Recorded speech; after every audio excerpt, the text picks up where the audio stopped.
Oh shit, let me adjust this. Alright, sick, there we go. Alright, I'm back. Obviously, yeah, I just had 10 seconds of me fucking with the steering wheel so I could lean my hand down so I could record, but yeah, I'm gonna do that not part 2. I'm gonna do that, backstory video now. Talk about my backstory, and I think I'm just gonna film straight for an hour. I've got enough, I've got enough hard drive space on my phone to do so, and, I'm thinking that I can go ahead and film that and then upload that without it having any problems, because I'm at a friend's house and he's got faster internet, so it shouldn't be a big deal. No longer than that, though. The cap is like, an hour and 10 minutes, something like that, in that area. But before I get started, I want to expand upon the Dead Scream just one more time, because there's an intro piece to Freezing Moon Live at Leipzig where he does this thing where he says, when it is cold and when it's dark, the freezing moon can obsess you.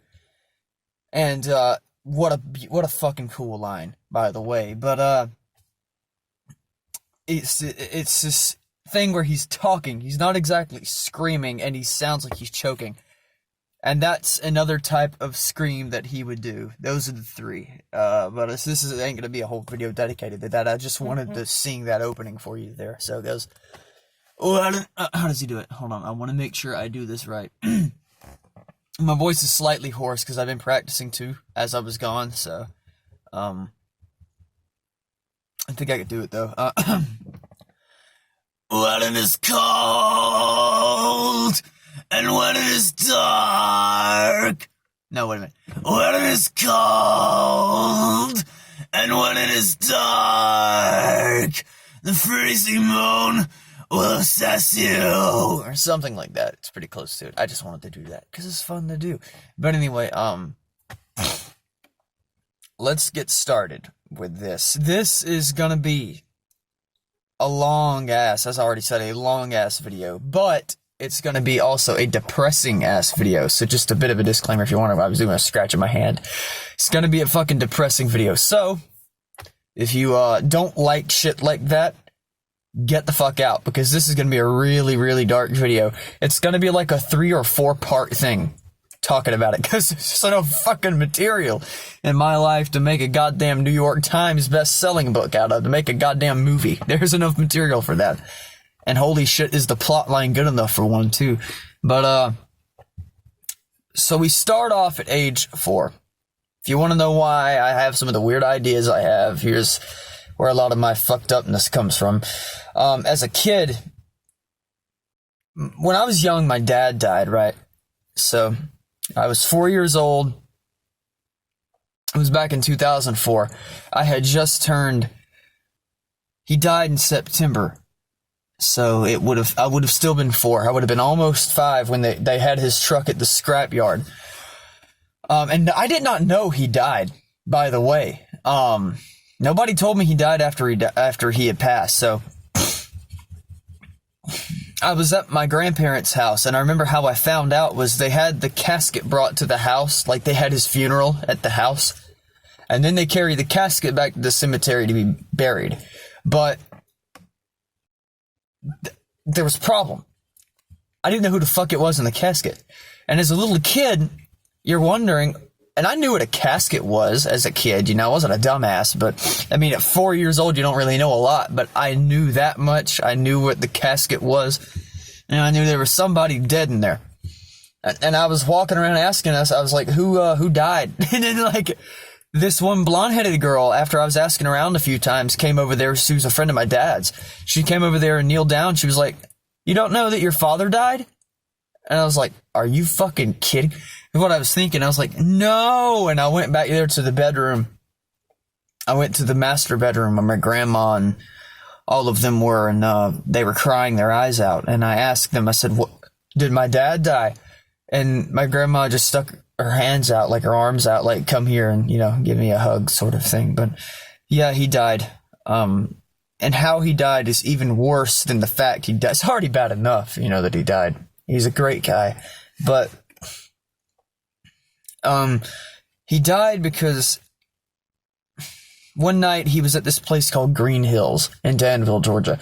It's this place, they used to race dune buggies out there and redneck games type of shit. And, mostly just racing dune buggies and, motocross, stuff like that out there. And anyway, what happened is he was drinking a little bit, and he'd also stayed up all night racing with his buddies. And what happened is, he died that night.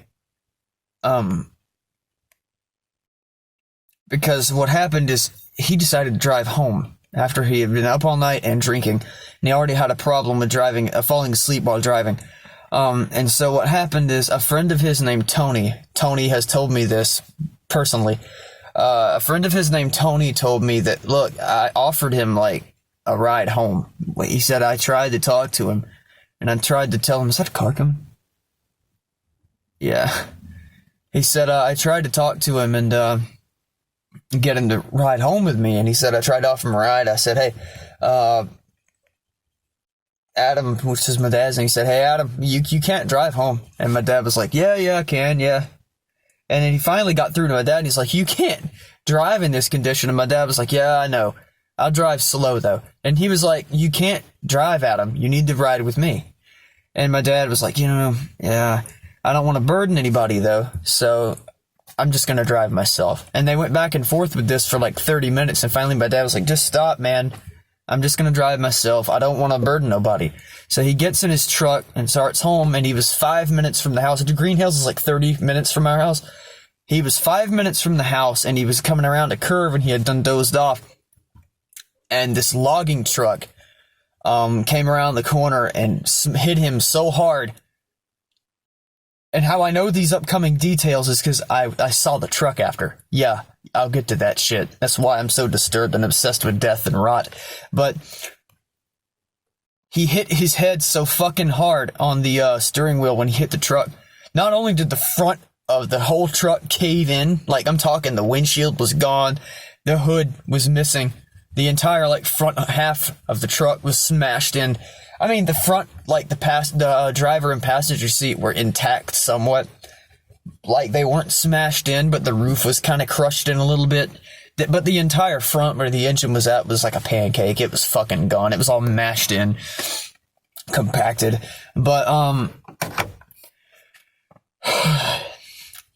he, hit his head so hard against the fucking steering wheel. I don't know that he had his seatbelt on either, so maybe this is what happened.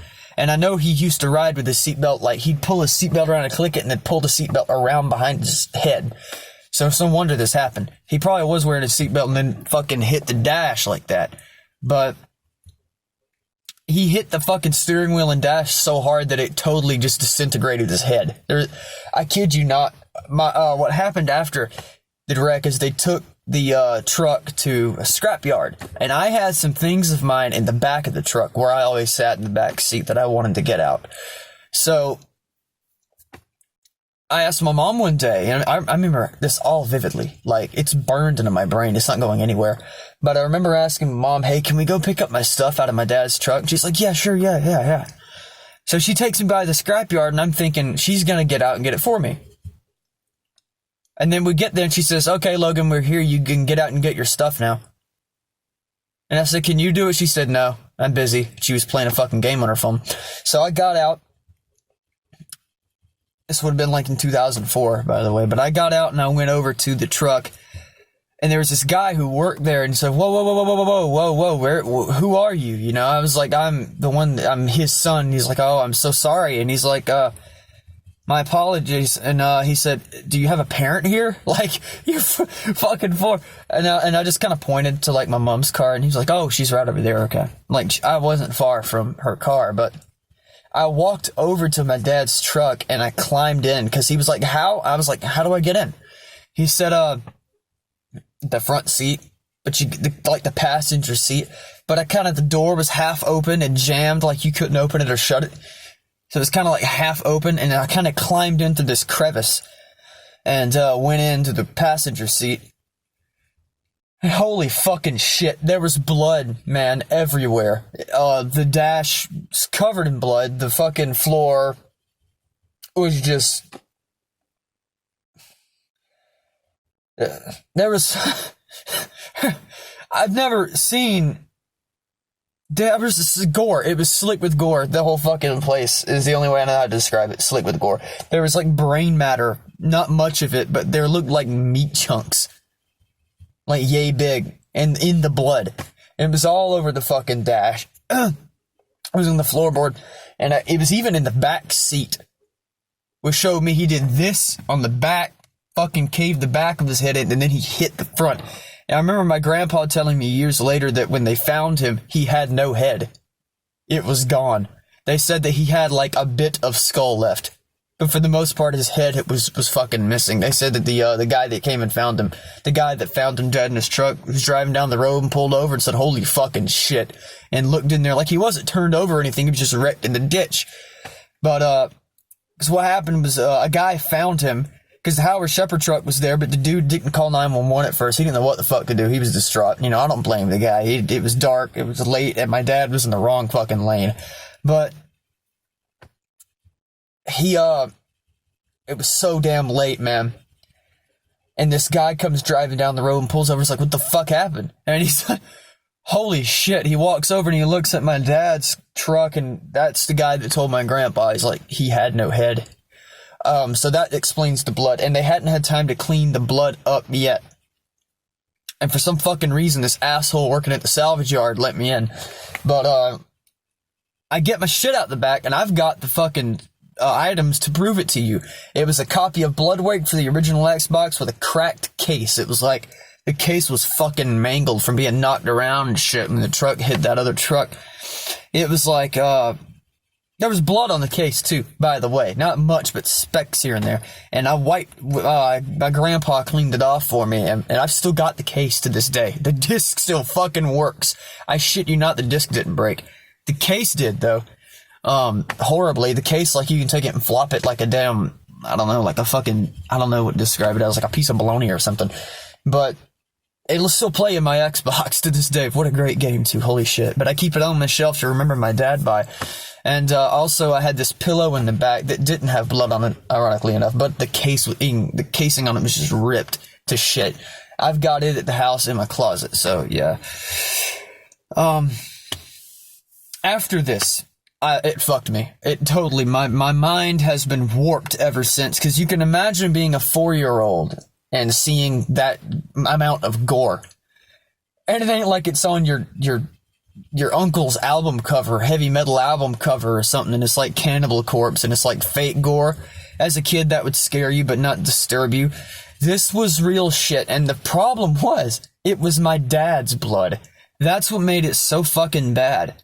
Is that, like, you can't forget something like that, and it just fucking stays with you your entire life.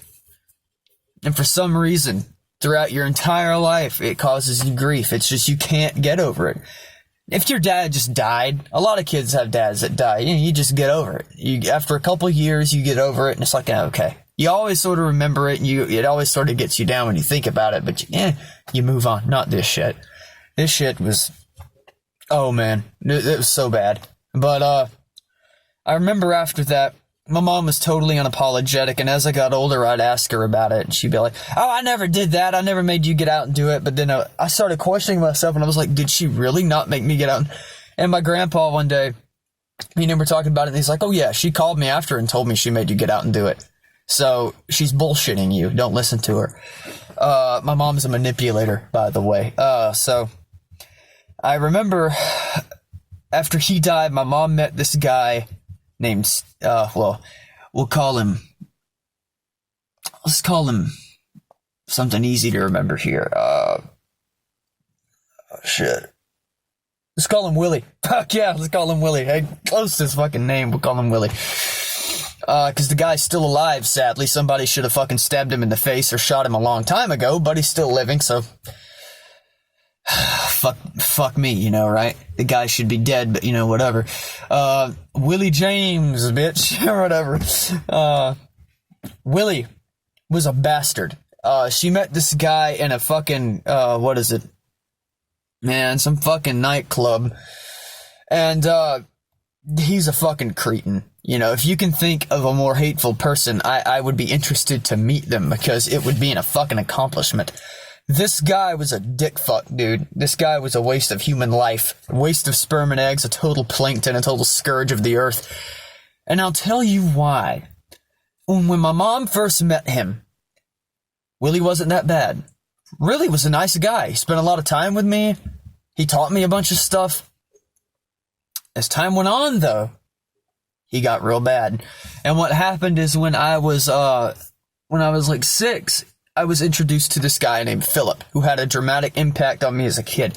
He was like Pella Olin from Mayhem, mixed with some hippie, trippy Kurt Cobain type. He had really, really bad depression problems. He was on drugs. He had really long hair. He dressed like really grungy and wore these old ripped up jeans. He talked really weird. He was fucking cool. In other words, minus the drug problem, and he was fucking cool, and he loved like black metal and shit like that, and thrash like Slayer. And he, as well as Willie, are responsible for getting my music taste. At a young age, I was into metal already because of them, but I got into it more so. I mean, I just passively listened to it when they listened to it, but I liked it. I didn't get into it on my own until later. But anyway.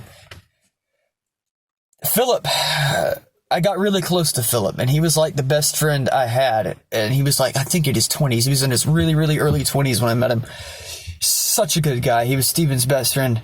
Oh, fuck, I just fucked it up. Okay, well, Willie, it's not Willie, his name was actually Steven, but you don't know his last name. So many fucking Stevens, good luck finding him. But, Philip was really good friends with Steven. And, Philip was just, he had depression problems too, and I remember him as a kid being this really nice but soft-spoken guy. And I remember one time, it was the first big fight my mom and Steven got into, and Steven was throwing beer bottles at my mom in their back bedroom, and they had the fucking door open, and I was in the kitchen. They didn't even have the goddamn courtesy to shut the door. And Philip was there too, and Philip was in the kitchen, and I was in there with him, and he said, hey, come here, man. And he kind of guides me into the living room, and he kneels down in front of me. He's like, you know, this shit ain't fucking normal. He said, you'll come to learn that one day. He said, but, he said, couples have disagreements, but not like this. And he's like, this ain't supposed to happen. This isn't normal, and it's not healthy, it's not good. It's not anything positive. And he said, I don't want you to watch what they're doing and think of it as normal. He said, because it's not. He said, it's fucking disgusting. And that's what he said in front of me. I'm this, like, 6-year-old, and he's just cussing in front of me. I'm fucking dissing. But he said, you know, Steven's a great guy. I like him, but this is some bullshit. And then Steven left, and I thought we'd never see him again. After that, he left, and he was like, you know, fuck you and all this shit, talking to my mom. You can die and all this fucking shit, and so can your kid. Fuck you and fuck off. And he walks out the door and says, Philip, bring your ass on. Philip comes on out with him. They go back to North Carolina. I thought we'd never see them again, but then Steven showed back up a month later, begging apologies, and was like, oh, I'm so sorry, and all this. You just abandoned your stepchild and your, you know, what was your soon-to-be wife, you fucking dick, and just left, and you expect apologies. But my mom forgave him anyway. Dumbass. But, forgave this sorry fucking ass. Then he comes back. He's back into the picture again, back in the frame. And now he's an ugly bitch. Before, he was mostly good until that fight, and then after, he was kind of different. And later on, I never saw Philip again, but I always remembered him, and I always loved the dude. And I remember 2 years later, he died. No, it wasn't. It was not 2 years later. I was 6. It was when I was 11. So it would have been like 5 years later. He died. And it hit me real hard. I was like, oh, fuck, man. I think I cried for days.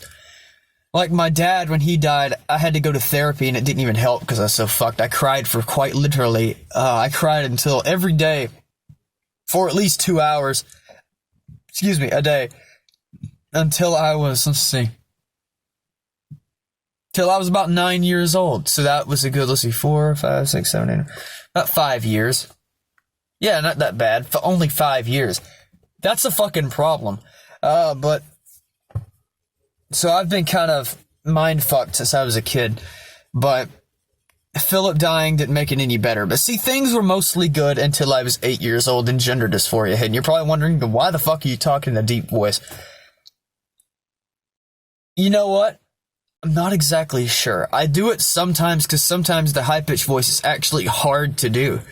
Because it's just hard because I do singing practice a lot and it makes me hoarse. What the fuck was that? Oh, hell no. Hell to the no on that shit. I heard like a woo outside my door. Sound like somebody fucking with me. But anyway, yeah, I used to, what was that? Where was I at with this? Yeah, things were good until that happened. And also the reason, my voice, that's where I was at. My voice, I don't know, I do, most of the time I talk in a higher pitch voice, but I don't know. The longer I talk like that, it's harder on my voice too, so I get hoarse easily. If I'm doing a long form video, I'd rather just talk like this. But, that was a pain in my ass for years. When I was younger, it was super severe, because that was when you started going through puberty, right? Okay, well, when I was 8, gender dysphoria hit, and I didn't know what it was at the time. Of course, you're 8 years old. You don't know what a transgender person is unless you got one in the family. I did not. My family even tried to hide that shit from me. They were like, it is an abomination, because they were super fucking religious. I'm from Georgia, the greatest state ever. Not fucking really. It's the biggest shit stain on planet Earth, probably. It's fucking, actually, no. There are countries and other states far worse than this, but you know what? This is the worst state in the United States next to Louisiana. Louisiana takes the cake. This, and Wyoming too, but this is pretty fucking bad. I'd say Georgia's at least number 3 on the worst states, but I fucking hate this state, man. And my family was straight up a Georgia redneck stereotype. It was a fucking joke, like a comedy act gone horribly wrong. So here's what happens. They tried to tell me that it was just nothing. They were like, it ain't nothing, you know, because, you know, which would be the right thing, which they don't have any fucking brains, so they wouldn't know what the right thing would be. The right thing would be to encourage the child affected by that to, I don't know, to act how they want to act. Just tell them, okay, do you want to be a girl? Yeah, I do. Well, be a girl. It's just fucking, who gives a fucking shit? Because what it does when you don't do that and you tell the child, because I'll tell you what my grandma and my mom both told me. They were like, well, you shouldn't feel that way because you're a boy and you're supposed to be a boy, so you gotta be a boy. From then on, I felt trapped. I remember every day I'd cry and I would, bang my head in the wall. I mean, you're a little kid, you're not supposed to do shit like this. I'd hit myself in the head until I started seeing stars, or I'd slam my head into the wall or the bedpost to the point that I would almost black out because I was so sad. I just wanted to die at that young of an age. I know that sounds like a weird thing. Like, why would a little kid do that? But I did.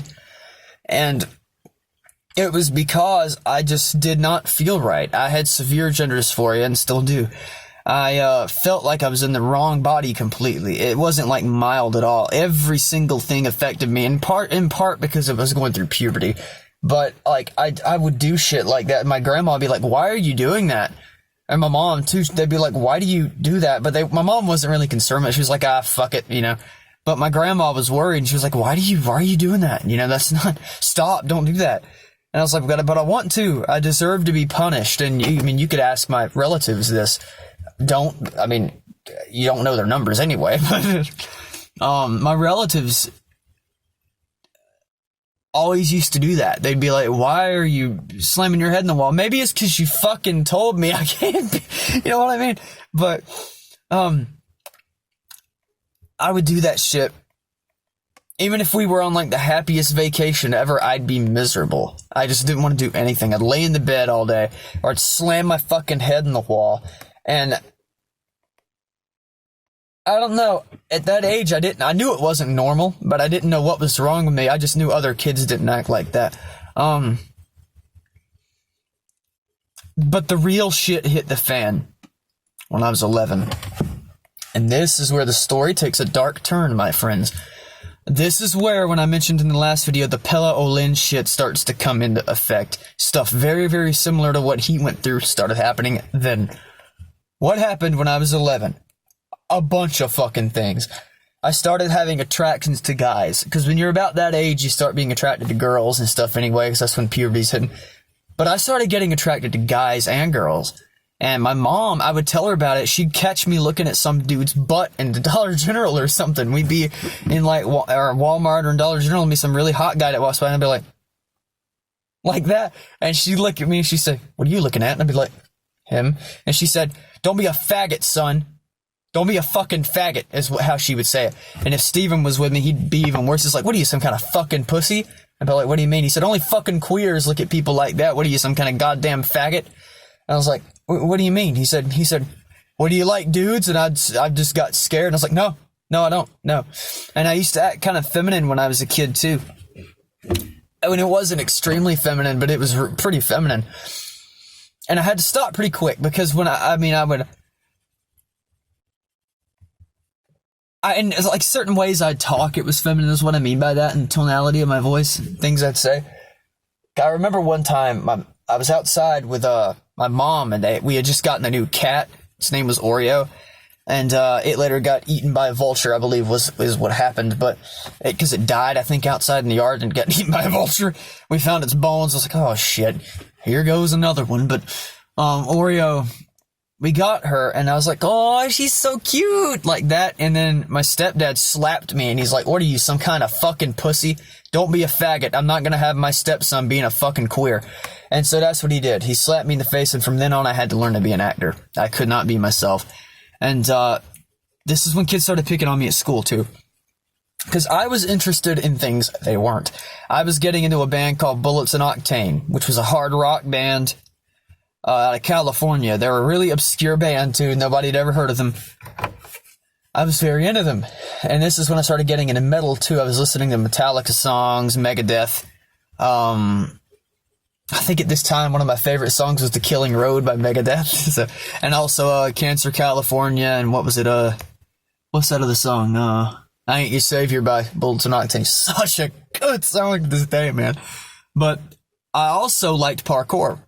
I loved free running. I don't do it so much anymore, but I still do from time to time. I used to, after school, I'd go do pull-ups on the bleachers, and I'd practice running, jumping, vaulting, and all that stuff. And anyway, kids would pick on me about it. And I just thought, okay, they're just picking on me. Because they picked on me in 6th grade. Now, keep in mind, I'm 11, so I'm in 7th grade now. And they started in 5th grade picking on me. And in the 6th grade, it got real bad. And I thought, okay, they're just picking. Because when I was in 6th grade, what they used to do is they started taking my book bag before class started, and they'd throw it around the room, right? So I couldn't get to my homework. And the staff even fucking hated me. The teachers hated me. They would fucking take my bag. If you want to know what school I went to, I'm not afraid to mention this fucking John Millage Academy in Milledgeville, Georgia. Worst, most god-awful fucking school. It needs to be destroyed. Somebody needs to run a bulldozer to that place, man. It is terrible. Nobody likes that fucking school except for the people that were in the clique group. That's it, man. Apart from that, the school sucked 1,000 cocks. But, rancid fucking barnacle encrusted cock. That's what that school sucked, dude. It was terrible. And I just remember it being the worst experience of my entire fucking life, and I'll never forget it. But, man, when I was in 6th grade, they would take my book bag around and they'd throw it around the room, and I'd walk into class. Somebody'd be waiting on the other side of the door to snatch it out of my hand, throw it. Another guy would catch it, and I'd be trying to get my bag. I was like, fucking give me my goddamn bag. They wouldn't give me my fucking bag. And the reason is I had my homework in there and I had to turn it in. And if the bell rang before you turned your homework in, you got a 0 for it. I got a lot of 0s that year because they'd take my fucking bag. They'd be throwing it around. The teacher would walk in. He wouldn't even do anything to stop it. He'd walk in and be like, Mr. fucking, and he'd just be like, yeah, okay. He'd go sit down. And then the kid, he'd be like, all right, kid, settle down. Because the bell, he'd be like he waited for the bell to ring. The bell would ring, and then he'd be like, all right, kid, settle down, take your seats. Just sit the fuck down or whatever. He didn't cuss at him, but you know what I mean? He was a very, very, kind of dude. But, they'd then throw me my bag. And everybody else would run up there and get in front of me to turn their stuff in. Cause it was like I think it was like a minute after the bell rang. It was like you had to turn it in. No, it wasn't. Yeah, I'm right. It was before the bell rang. So, some of them were turning in late, but because they were busy fucking with me. But most of the kids could have already laid their stuff on his desk before, and they'd take my bag. But the ones that were fucking with me didn't get to turn it in either, so fuck them. Most of the time, that is. Sometimes they did before. They got smart toward the end of that year. In 7th grade, they got smart and they got grades for theirs. But I would go to turn my shit in, and couldn't do it because it was a fucking throwing around the classroom over there. And so, after the bell rang, they throw me my bag and be like, fuck you, loser. Teacher wouldn't say nothing about it. He'd go up in front of class, Logan Cousins gets a 0. And he'd say that every fucking morning. I was like, you know what? You really are a shit stain, aren't you? Somebody just needs to shoot your ass. But, right between the fucking eyes. Boom! Lay out, bitch. But, I remember this is when the beatings happened, was in 7th grade. They came up with this game called Peg Logan. You want to know what that is? It's this fucking kickball game. Right? Not right, no. If you want to know what a pegging is, it's when you throw something at somebody's fucking face so hard that it just blacks them out. So that's what they did to me every day. Every day from like the beginning of 7th grade to the end of 7th grade. And that's when I left JMA, was that year, but I ended up coming back for reasons I'll get into later. Every day at PE, they would throw kickballs at me until I'd bleed and like they'd knock me out. I'd go unconscious. I'd lay on the ground crying like, stop hitting me. And they'd just be fucking hitting me with balls. And then one day I remember blacking out. They threw these balls at me and I was laying on the ground and then one hit me in the face and I blacked out. It didn't kill me. I didn't die, but I was having a fucking dream. It was like it knocked me out. And then like what must have been 10 minutes later, I woke up because I woke up and everybody's standing around. They're like, are you all right? You okay? And then I woke up and I was like, fuck him. Yeah, I'm fine. Don't fucking hit me. And then the second I say that, they start hitting me again and knock me back out. So, fuck you, man. Fuck those goddamn little bastards, man. Fuck them, every single one of them. But they throw shit at me like that every goddamn day the whole year. I didn't want to go to PE, but I had to, because if you did, it got counted as a 0. If you got a 0 in the thing, you got held back. So I definitely didn't want to get held back. An extra year at this fucking place? Hell to the no. I'd rather take my chances at PE. But I'd go to fucking PE every day, and they do that. Every day, they throw stuff at me, and it fucking hurt. My head was like swollen all the time. It fucking hurt. They throw it everywhere. They evolved a bit. They beat me down with the balls, and then they, like, kick me in the face, stomp on me. I remember this one kid named Adam Smith, I'm not afraid to put his fucking name out there, would stomp on my head and my chest while I was down and just, like, knock the breath out of me. And I remember one time, I remember I was having chest pains for a couple days after this shit, so I must have had some kind of lung injury or something. I had it for, like, a week, chest pains, and they finally went away. But it was so fucking bad, man. It was so fucking bad. And my home life was no better. Because this is the point in time where Steven got real fucking rough, and so did my mom. She turned to alcoholism to deal with the relationship problems, and Steven did too. So I would come home. Both of them would be fucking drunk. I'd walk in the door, and I'd be like, hey, how you doing? Hey, how's school? Oh, it's good. Because a lot of the time, my grandma, I called her Nanny, would come pick me up. Not the same grandma I mentioned earlier, different grandma. The grandma I mentioned earlier that was like, don't meet your fucking head in the wall was my dad's mom. This is the other side of the family I'm talking about now. But Nanny would, she'd always, excuse me, my mom's mom would always pick me up from school and bring me home a lot of the time. My mom would come pick me up from school too. It was like kind of half and half. But as soon as we got home, she'd start drinking, or she'd already be drinking and she'd send my grandma to come pick me up, or she'd come pick me up drunk. She did that a few times too. It was like, how the fuck did you make it this far? You dumbass.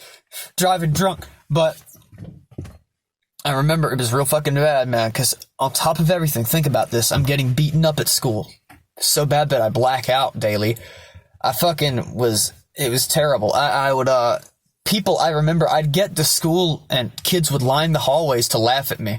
I'd open the door, I'd walk in, they'd be kind of leaning against the wall because you couldn't go into class until there were two bells. The first bell rang letting you know that the classrooms are open, teachers were opening the doors, because the teachers had like a couple of minutes of preparation before school started. Then you'd kind of go into class and the teachers would still be prepping and stuff. Then the second bell would ring and that's when class started and you had to get the fuck out, go to your homerooms and all that stuff. So before the first bell would ring and everybody would be in the halls, I'd walk into the fucking school and they'd be here's Logan. Look at that bastard. They'd be laughing at me and cussing me as I walked down the hall to my fucking homeroom, and I just like sit in the floor like a corpse and just like that, because I had I was dead. But I would sit there like that every fucking morning, deal with that shit every fucking morning, and then every day at PE, I believe it was like at 11 o'clock every day, we go to PE right after lunch, they'd slam my face in with shit. And I remember one kid threw a brick one time and hit me in the stomach. There was another kid that he had the brick in his bag, he just hauls off his gym bag at me and fucking hits me. They would put like deodorant bottles and shit in their bag and just beat me with them. Fucking assholes. It's like they're trying to kill me or something, but probably were. They probably wanted me to die, to be quite honest. But, get back at them. And it ain't what I mean, either. Believe me, I'm not crazy. Although I'm borderline. But they, oh shit, man, this is a dark story. They, do that shit. And I'd go home to my drunk mom and stepdad. What do I get when I get home? I'd tell them about what happened at school. My mom would ask me, how was your day at school? And I'd be like, no, not good. Most of the time I'd say that. Actually, I stopped saying this early on. She'd be like, how was your day at school? And I'd be like, oh, it was good. It's pretty good. Shit, fucking like. I'd be like, it's pretty good. And that's what I'd say later on. But early on, I was like, she'd be like, how was school? It's terrible. She's like, what happened? I was like, I got beat up. I got stomped on. I got knocked out for like 10 minutes. She's like, oh my God, really? I was like, yeah. And she's like, did you beat him up? I said, no, there's 20 of them. How am I supposed to beat up 20 kids? And yes, there was 20 kids all ganging up on me every fucking day. They'd all take a punch at me. And, she said, you could just beat the fuck out of them. You're a big, strong kid. I was like, there's 20 of them. And then Steven walks in the room and is like, what are we talking about? And then mom said, he's too scared to beat up the kids that are picking on him. I said, well, Steven, there's 20 of them. You got to understand. And Steven said, what are you, a pussy? Only pussies let themselves get pushed around. And then my mom said, yeah, you're like a pushover, aren't you? And then Steven said, fucking pushover. Loser. And I'm like, are you fucking serious? Are you fucking kidding me? What kind of goddamn parents are you anyway? Fucking dumbasses. You're no better than the fucking shit stains at JMA. But I'd fucking go back down my room and hide. And I started thinking, I was like, I'm going to have to lie to them about this too, aren't I?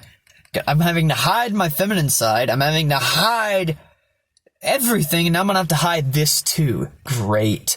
Ain't that just swell? So I'd go to school, get beaten up, come home. How was your day? Great. It was fine. Oh yeah, they've stopped picking on me. That's how it went most of the time. All the time, actually. And I got grounded all the time for no fucking reason, too. I remember, your kid going through puberty, you're gonna jack off, right? My mom found porn in the search history on an old laptop of mine, and she grounded me for a month one time, because she was like, that's abomination, and that's shameful in front of God, in the eyes of God, and you're grounded, and, Jesus hates you and all this fucking bullshit.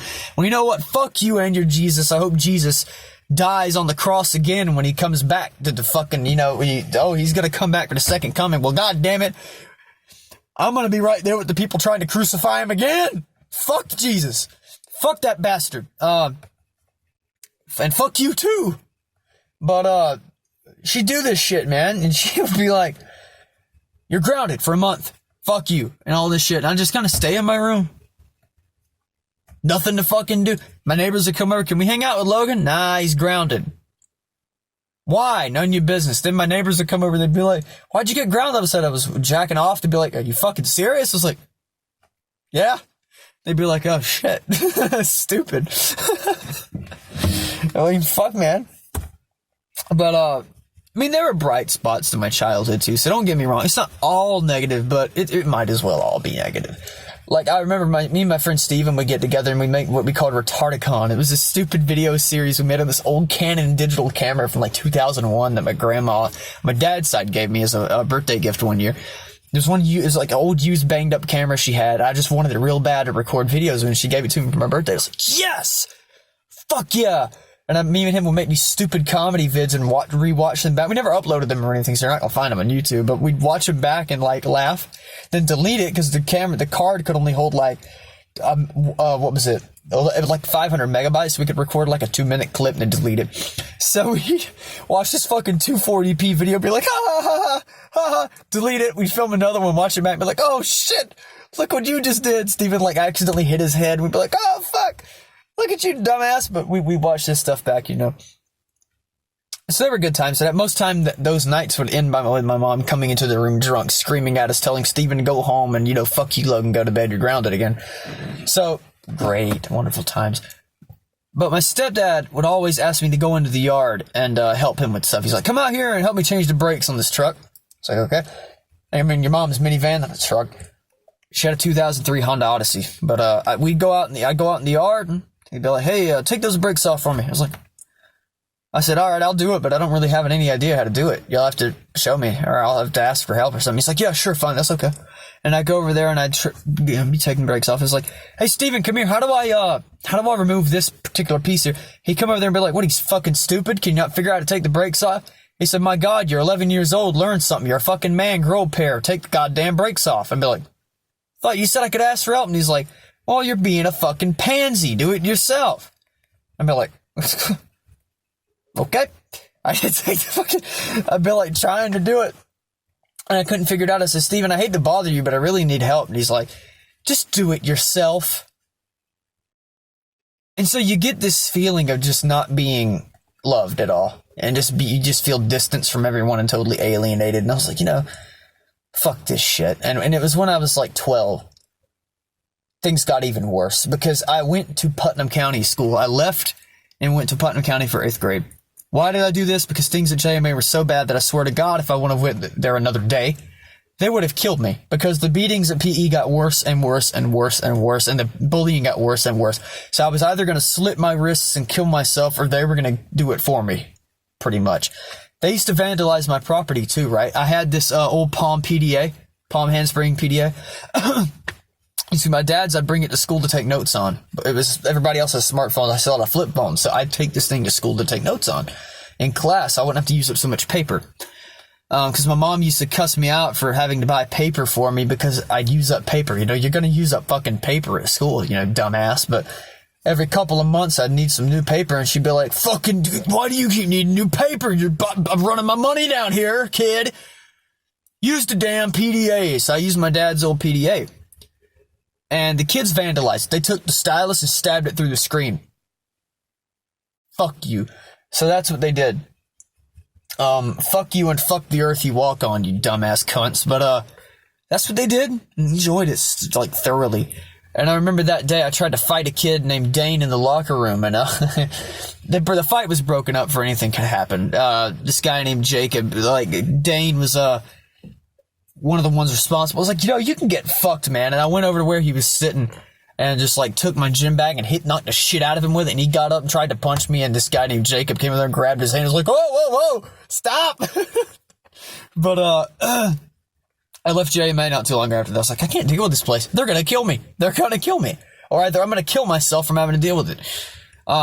So I would leave there and go to Putnam. So what I did is when I went to Putnam, I met this kid named Jacob. I forgot to mention at JMA, my best friend's name was Cody.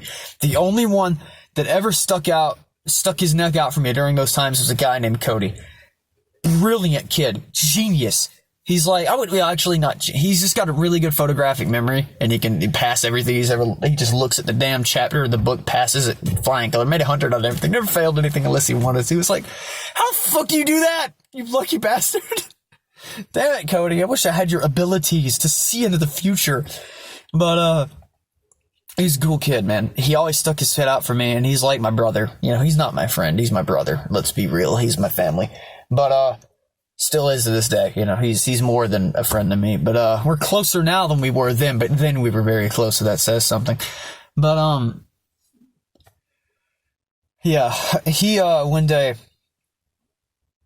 we were talking, and I was like, I'm gonna leave JMA. He's like, I don't blame you. So I go to Putnam, and then I meet this kid there who becomes the second Cody. I meet this kid named Jacob. Not the same Jacob from JMA, different Jacob. This guy's name's Jacob Brown. I meet this kid, and he's fucked, man. This kid's been through stuff arguably worse than I have. Yeah, probably worse. His dad tried to molest him when he was a kid, beat on him. His mom would, like, smoke when she was pregnant with him, so he had, like, some autism problems just like I do, because my mom did that too. She smoked weed, smoked cigarettes, and drank when she's pregnant with me. Oh, great parent. Great parenting skills. Way to raise a good child. Way to go, Mom. Parent of the Year award goes to fucking nobody. Yeah. Jacob had it real bad, and he had the serial killer mentality, I call it. He just hated everybody. At this school, people were worse than they were at JMA, but the thing is people thought I was crazy, so they kind of left me alone. I got picked on, but not like I did at JMA. I never got beaten up. I did get threatened a bunch of times, but never got beaten up, and kids would, like, call me a fucking loser that shoot spitballs at me in class and throw shit at me. But I got to be friends with this one kid who was in a gang, so that helped.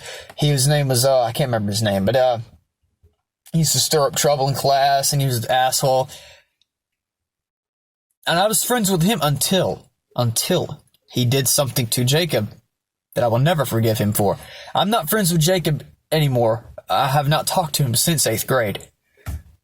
But I really, really loved that kid, man. And actually, believe it or not, that was my first crush on a guy. Yeah. I'd look at guys before, but he was like the first crush I ever had. And I remember when I was in, like, we'd go to PE every morning. We'd go to not PE, but like we'd go to the gym and wait for class to start. Everybody would kind of gather in the gym, and then when the bell rang, you went to class. And we'd all be hanging out in the gym. And I sat right next to Jacob every morning. Me and him would meet. We'd be like, hey, Jacob. He'd be like, hey, Logan. Be like, what are we going to do? We're going to hang out. We'd go to the gym. We'd sit down. He had his electric guitar that he brought for guitar class. He'd be like, hey, man, I fucking got this guitar from my dad like a year ago. You want to hear me play it? We'd play it unplugged from that. And be like, fucking play Mayhem songs and shit. I was like, hey, that's badass, dude. Where's the whammy bar? He said, I took it off. I don't need that shit. And he's just playing his guitar, you know, and we hang out every morning. I really, really like that kid. He was so cool. He's cute too. Fucking cute. But, he used to have like really, really long black hair when I met him. He had like black hair. He dyed black to like his, like, I don't know, his fucking waist. It was long. But his dad made him get a buzz cut because his mom met this boyfriend of hers that was a minister, and she made him get a buzz cut. He was cute before and after, though, so it don't matter. But anyway, he was a little bit cuter with the long black hair. He looked like really goth with it. But anyway, I remember he just hated everybody at the school because everybody picked on him like they did with me at JMA. And, but he was a bit more mind warped because of the things he'd been through as a kid. And I was sort of the voice of reason. Yeah, I was the voice of reason, as fucked as I am. The kids would be like, oh, Jacob, you fucking asshole, fuck you. And they'd beat him up in the hallways every morning like they did with me at PE. But every morning they'd beat on him. At lunch, they'd beat on him. At fucking PE, they'd beat on him. And one day, he decided he was going to kill somebody. He'd had enough of it. This kid, the fucking gangster kid that I was friends with that used to keep the heat off me, went to Jacob one day. And Jacob was at his locker, and I was like, oh no, this ain't gonna be good. And I was talking to my first girlfriend at the time named Haley. Oh, I really didn't like that much. I've always liked guys more, didn't really admit it to myself and accept that and embrace it till I was like 16, but you know, whatever, 17, I mean. But this is when I was like 12, 13, yes, when I was 13. Jacob's like, please don't hit me, man. Don't hit me. And Markel, that was his name. Markel's like, no, fuck you, man. Fuck you. You gonna face me like a man, or you gonna sit there and stare at your locker? And Jacob just kind of turns to him, is like, "Can you leave me alone, man?" And Markel slaps his books out of his hands, and then you can see Jacob's expression kind of change. I was like, "Oh fuck, he's about to lose it." I was actually rooting for him, but I didn't say anything, and then Jacob was like, "Don't do that again, man." And he bent over to pick his books up, stood back up, and Markel hit him, and he's like, "I warned you." And then Markel's like, "What do you mean, man? What you fucking talking about, white boy?" He bends over and picks his book up, slams Markel in the face with it so hard it breaks his nose, and Markel's like, "Oh shit," and falls out on the floor. He then sits on top of Markel's chest and just slams him in the face over and over again with the book, screaming at him to die. And I was like, holy fuck, go Jacob! Not really, except I didn't say that then, but like, I went over there and pulled him off, and I was like, "What are you fucking doing? You could have killed him." And then me and him walked away, and he's like, "Hey man, you should have hit him harder." And he's like, "Yeah, I know, right?" But, I hate it to see, when I see people that get pushed under, they get picked on. I can't stand it. And it just made me feel so great when he stood up and broke his nose, busted a tooth out, fucking his eye was bleeding, and, head was bleeding, fucking beat the shit out of him. And I believe, if I remember correctly, they took Mark out of the hospital. He was so fucked. They took him to the hospital for 2 days. Fuck you. But, fuck, man, that was great. But anyway, yeah, he was done for after that. He never fucked with me or Jacob again. But I was friends with this other dude named Quadricus, who was really fucking cool. I like that guy. Me and him have similar music interests. He got me into some old Tupac stuff. He was into rap, but he didn't like the new shit. He was into the older stuff. He's like, "Hey man, you ever listen to Tupac?" I was like, "Tupac? No, who's that? I've heard of him." But he's like, "Oh man, I'm showing you Tupac." After school, we'd listen to Tupac and shit, and then I'd go home, and he'd listen to, who was the dude? Notorious. Oh, fuck, man. Oh, don't tell me I can't remember. I love the guy so much. What was it? The Notorious something. And, I like the guy a lot, and, I like his music. And, Dr. Dre, too. I listen to a lot of old Dr. Dre shit. He listened to the Wu-Tang Clan, all that shit, and I was like, "Hey, man, cool shit." Great music. A great guy, too. I miss that guy. Jacob, I miss him too. Maybe one day I'll meet him again. But, yeah, it wasn't too long after that, I started feeling guilty. Because I left JMA. And the whole time, I felt guilty because I was like, I know Cody's getting picked on. Because Cody and me were close. And I was the only friend that Cody had. Next to Dane. But Dane really wasn't his friend. He just kind of hung out with him.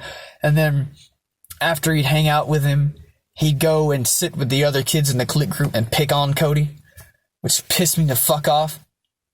There's no way I could have fought them, though. What, 20 of them? How many of there are me and Cody? 2. Yeah, great, right? But they would pick on Cody profusely. And it made me very, very upset. And I knew he was getting picked on while I was gone from JMA. I said, I gotta go back. And anyway, I begged my parents and my grandparents. They were like, "Okay, we'll put you back in JMA, but don't you fucking ask to go back after this." I was like, "I won't." So in 9th grade year, it was after 8th grade, they put me back into JMA. Oh my God, did I immediately fucking regret it. It was the worst that I have ever been treated in my whole entire life. And Cody too. The both of us. We went through, if you can imagine hell, what it would be like, that's about as the closest approximation this shit was. I mean, it was terrible. Just to give you an idea, I go back to JMA. What's the first thing the assholes tell me? Okay, so what happens? I go to school, I see Cody. Well, what it was is the first thing I went to the meet the teachers thing that you go to, and I wanted to meet some of the teachers that were going to be at the high school. And this is when some of the kids saw me. They were like, "Is that Logan? He's back? After all this? Oh, man, we're going to have a field day." And I remember Adam bumps into me in the hall. He's like, "Hey, Logan." With this, like, smirk. "Hey, how you doing?" I was like, oh, fuck. Shit. And I was going through, like, an emo phase at the time that evolved over time into a black metal phase that I've never left. I got into black metal when I was 17. Still am. Always will be. Still in an emo, too, but, more heavy shit now. it's evolved. Over time, I've had a need for heavier and heavier and heavier, more fast-paced shit, and it's sort of, the black metal is the pinnacle of that. But, I remember I would, this is when shit got disturbing. When I was in 9th grade, I remember Steven, it was reaching a pinnacle with my mom and Steven. They'd fight every day. They'd literally fist fight. Steven would beat her until she was bruised. I would hear it from my room because their room was right next to mine. I'd lay in my bed every night trying to sleep, and I'd hear, get off me, ah! And my mom's screaming, and I'd hear Steven, fuck you, die, and just beating on her. I'd hear beer bottles being broken, you know? I'd hear, oh my god, it was so toxic. They'd fuck too throughout this. You'd think they wouldn't fuck each other, but they would because they were drunk and they didn't know what they were doing. They'd fuck, and then I'd hear moaning, and then I'd hear them beat on each other right after fucking each other, and then Steven would come out the room, open my door, and blame it all on me, and then my mom would too. They'd be like, you're the reason for all this fighting. You could have came in there and stopped that, but you didn't, and now you're the fucking problem. You're the fucking problem, Logan. You're the problem. Go away. And all this shit. And this is when I started to have an obsession with death, because I got very, very suicidal in 9th grade when I was about 14. And I used to open the window every night in my room, and I'd go outside. And I'd go to the woods. I'd kind of drag my window down with my hand, shuffle it back down from the outside. Shit, man. And I'd go back to my room. No, excuse me. I'd go outside. I'd shuffle it down from the outside. And I'd go outside, I'd go into the woods. There was this old tool shed that I used to spend a lot of time in that was rotting. It had black mold, and there was dead animals. They'd go underneath the fucking thing. I think there was a snake that used to live under there that would bite them, and then they would die. And it always smelled like rotting flesh inside of that shed. Still does to this day. But I'd go in there and I'd lay on the floor and just smell the rotting air, and I was like, oh, that's great. And then I'd go outside. I knew it wasn't normal, but I loved it. I'd go outside and I would go to the woods, and I'd just lay out there on the ground. I'd get totally naked. I'd take all my clothes off. I'd throw them on the ground, and then I would find this rotting log or stump, and I'd like flip it over, you know, where there'd be like mold and all underneath it, and I would lay right next to that and face toward it so I could, and every time I'd breathe in, I'd smell the dust, the mold, and the death. And I was like, it was like almost a, I don't know how to describe it. It was almost a, well, oh man, what's the word? Life-changing experience. It was such a, almost orgasmic feeling. I don't know how to describe it. Orgasmic's not the right word, but it was sort of like, you know, Dead describes it as going to another world. That's kind of what it was like, because it was like surrounding yourself with what you wanted to do, which was death. You wanted to die, and you surrounded yourself with death. And I would do that, and I'd find like dead animals. I remember I used to watch vultures eat roadkill. I'd like, near my grandpa's house, we live in the middle of fucking nowhere, and they'd be like birds eating roadkill, vultures eating roadkill. And I'd like be walking down the road, and I'd kind of just stop and look and be like, oh shit. And I'd just kind of sit there on the side of the road and watch. I'd be like, holy fucking shit, this is interesting. And I'd just sit there and watch the buzzards eat it. And I'd eventually walk off, and the buzzards would start like hissing at me, and have buzzards. So I'd finally walk off, but yeah, whatever.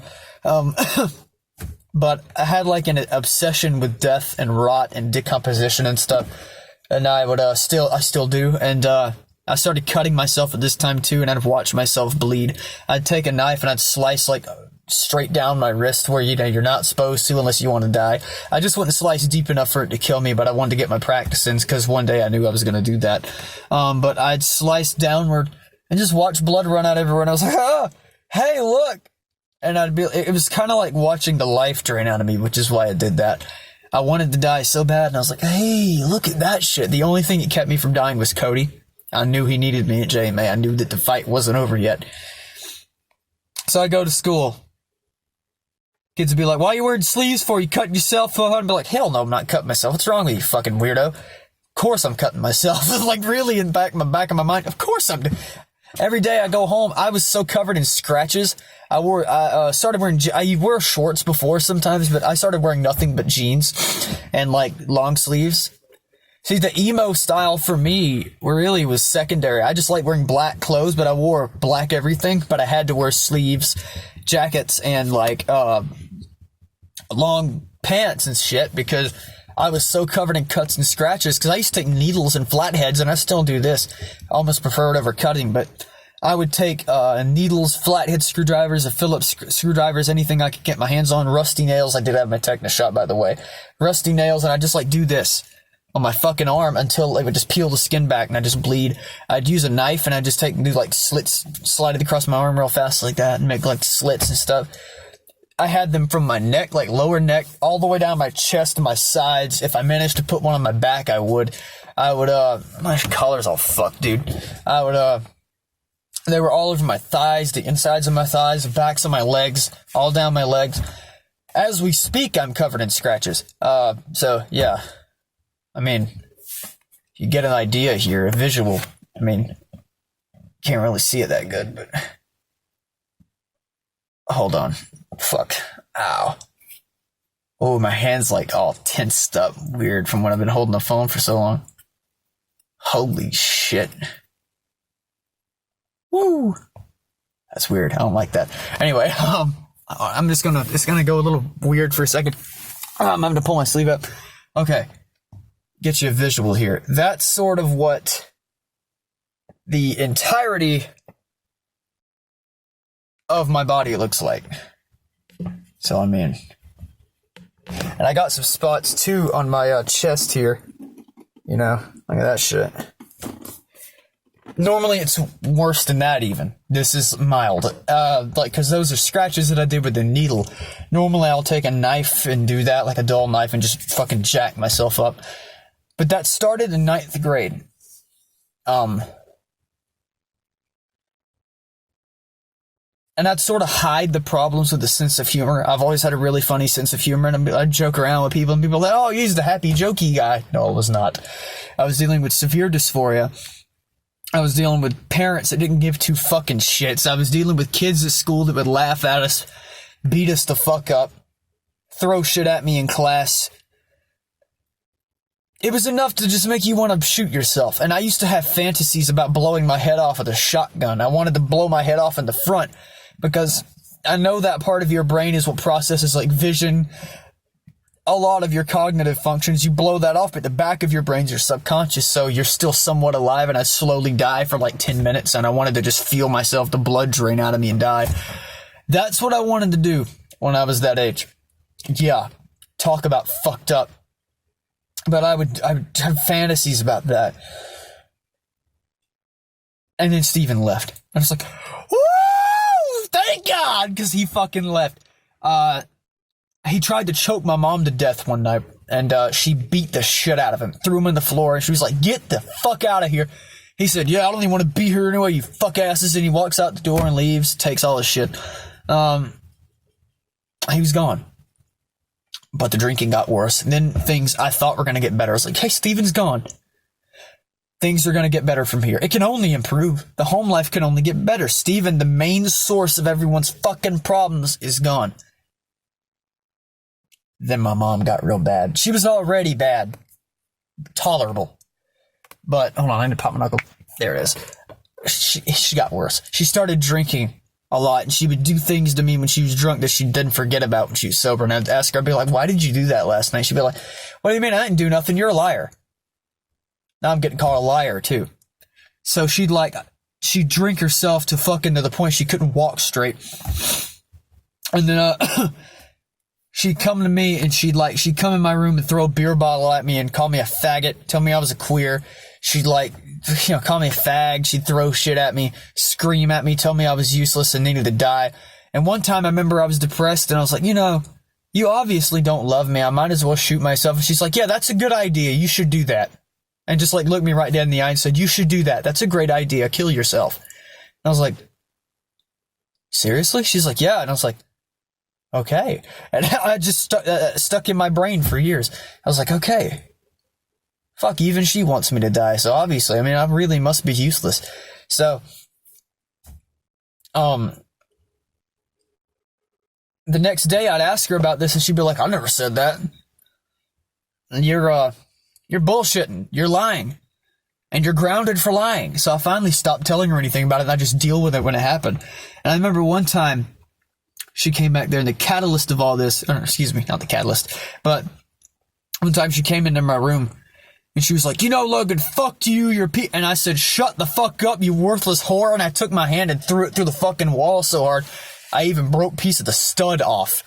There was like, I hit part of the stud, but didn't even hurt my hand. I went through the fucking stud, dude. Not the whole thing, but like I chipped the edge off, and then I hit the damn wall, the other wall behind the wall, and dented it. Because it was a double wide trailer, so the walls are close together.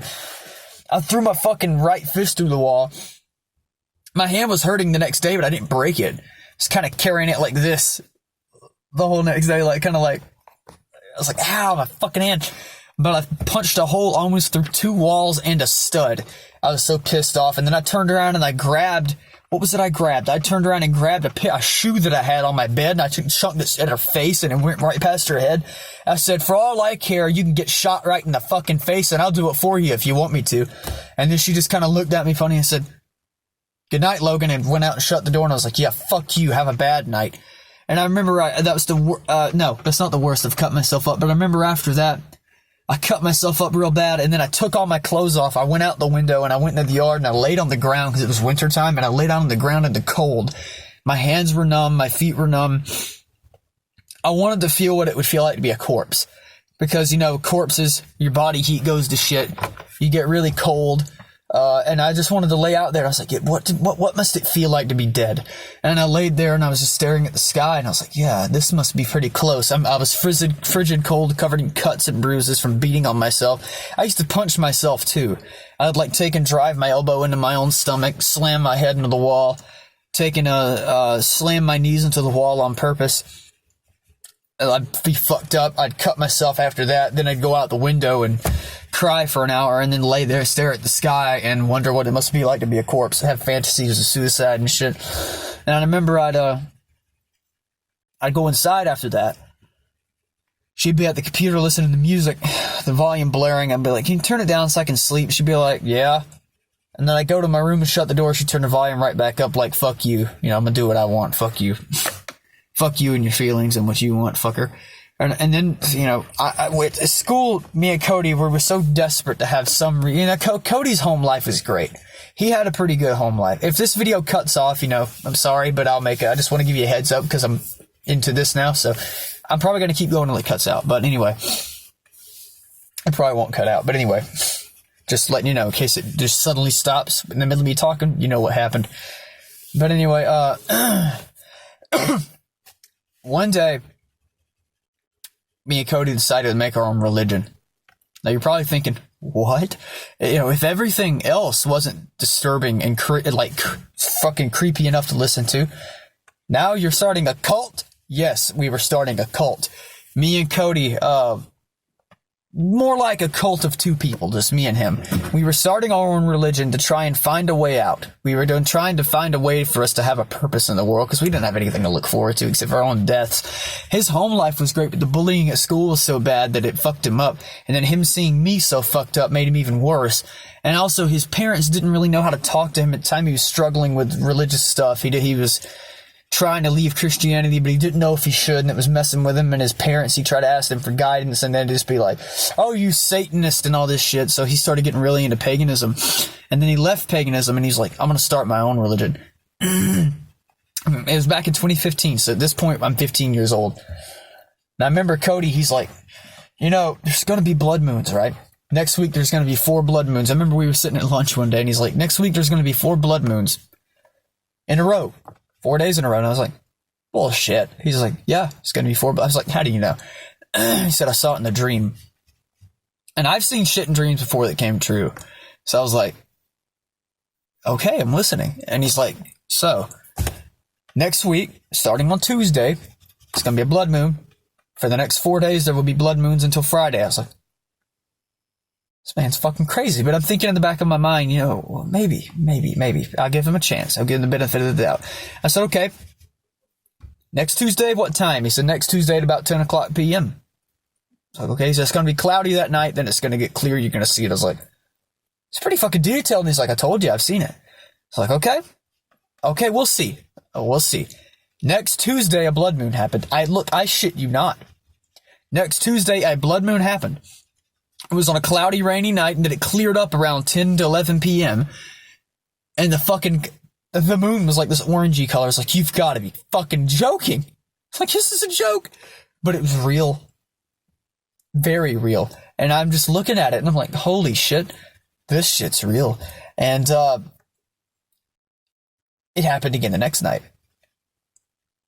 And the day after that, I went back to school. I was like, Cody, this is happening. He said, I fucking told you it's happening, isn't it?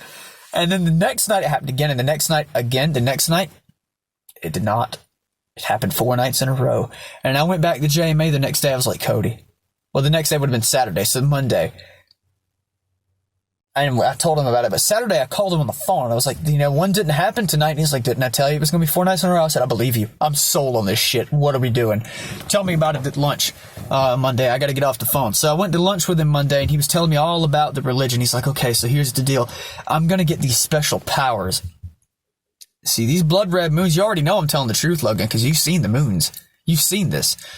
But after the moons, there's going to be an asteroid, a meteor shower. It's going to be streaking through the sky. I was like, really? He's like, yeah, next week.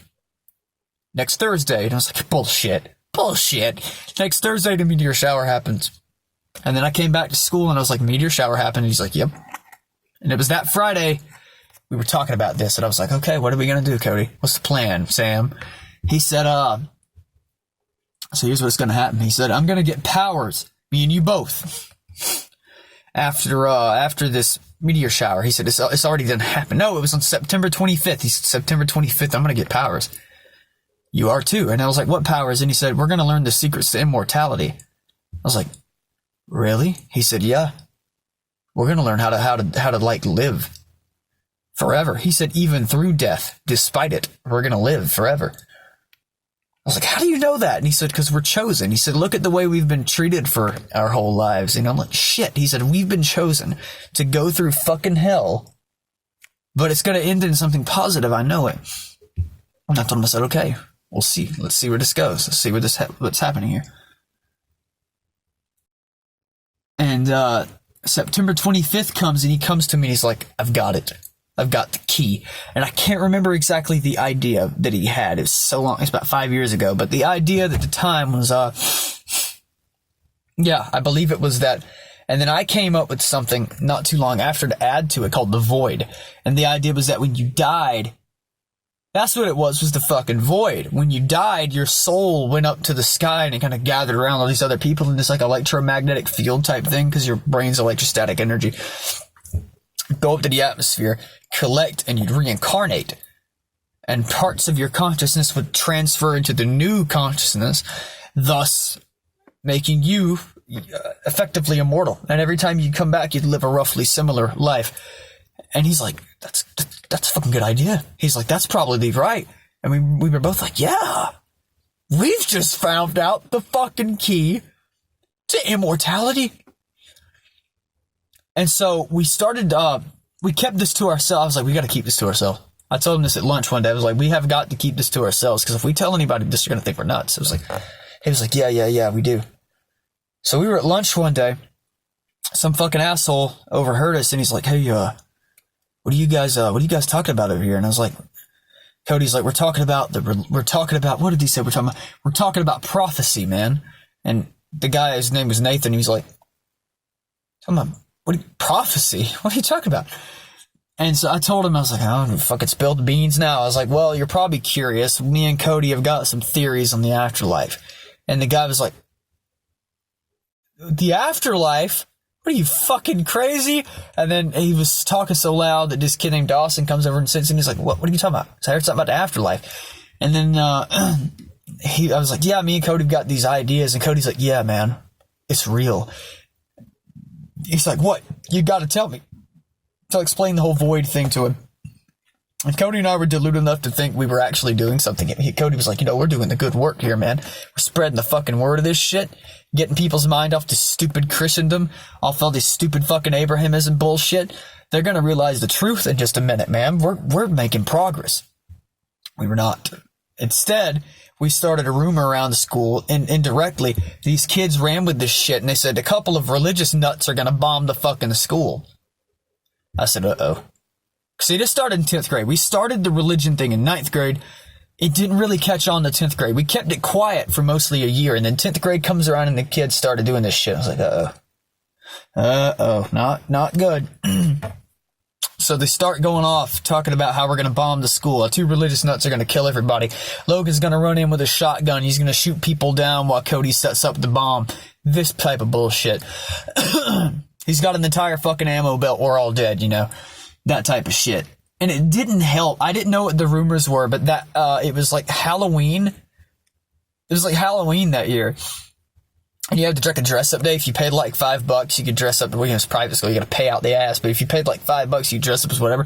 So I jacked a $5 bill out my mom's pocketbook, brought it to school, and I wore a trench coat and a fucking wig the next day because I was trying to dress up like Euronymous from Mayhem. I was dressing up like I didn't have a bullet belt, thank God. That would have made it even worse. But I had this little trench coat that was Steven's that he had left when he moved. Just denim trench coat. I was like, oh fuck yeah, I'm wearing it. And I brought it to school and I had just buzz cutted my hair off. That was not good optics because, you know, the fucking skinhead shit. So I just buzzed my hair. That's not the intention. It was really bad optics. I had just buzzed my hair. My mom made me do it. And I was wearing this trench coat. See, my mom wouldn't let me have long hair as a kid. And then she said it was like abomination to God. Only Satanists had long hair. So, you know, fuck you, stupid fucking retard. Look where you are now. Nowhere. Just like me. Welcome to the club, you sorry bitch. But anyway, so what is it? What age was I? What was going on? Where was I at? Fuck, I lost my train of thought. Yeah, 10th grade, Halloween. I came to school with a black wig on, like black long hair wig and a duster. And like the teachers liked it. They were like, that's fucking cool. And one of the English teachers was like, you look like one of my old ex-boyfriends from high school that used to have long hair. You look like a black metal musician or something, because she was actually a fan of this shit, believe it or not. I was like, really? She was like, yeah, you do. And I was like, hey, fuck yeah. And this is before I knew about Pella and all this stuff. You know, I did not know about him when I was a kid, just so you know. I wasn't trying to imitate anybody. I'm just legitimately fucked. And I only found out about him when I was like 18, so there you go. I knew about Euronymous, but I didn't really read much into the whole thing. I just know he was a really good guitarist. I was like, fuck yeah, Euronymous, great fucking guitarist, great guy. Then I realized he wasn't such a great guy, and I read the story of what all went on in Dead and how Dead was abused by Euronymous. I was like, you know, fuck Euronymous, you know, Dead, great guy. But I went and is that not a car coming down the road? Yeah. No,